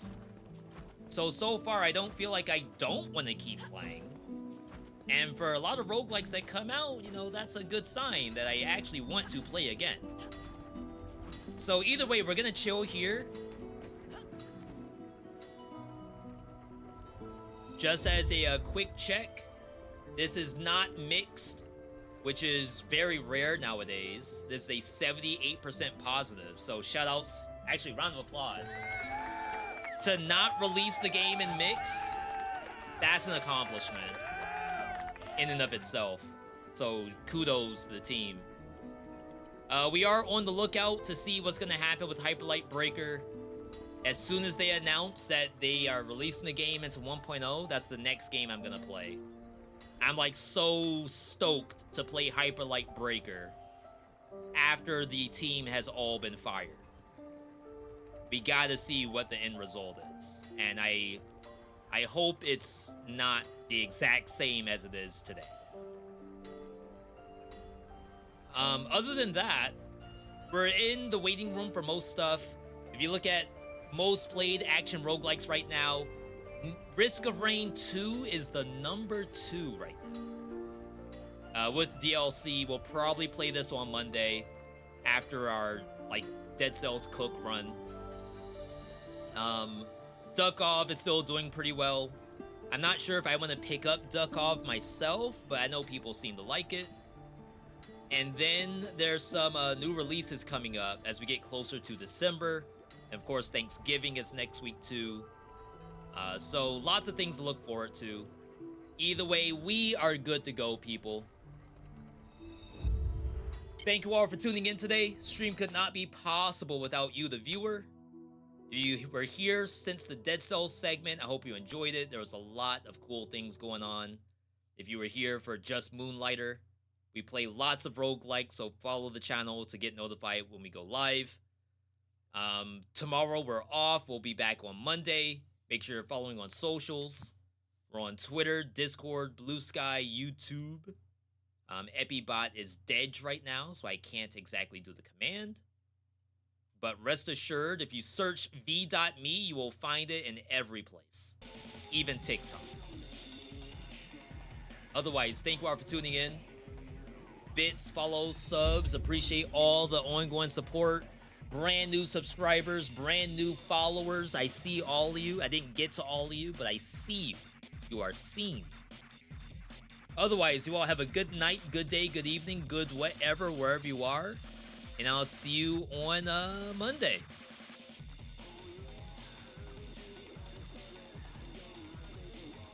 Have a good night, everybody.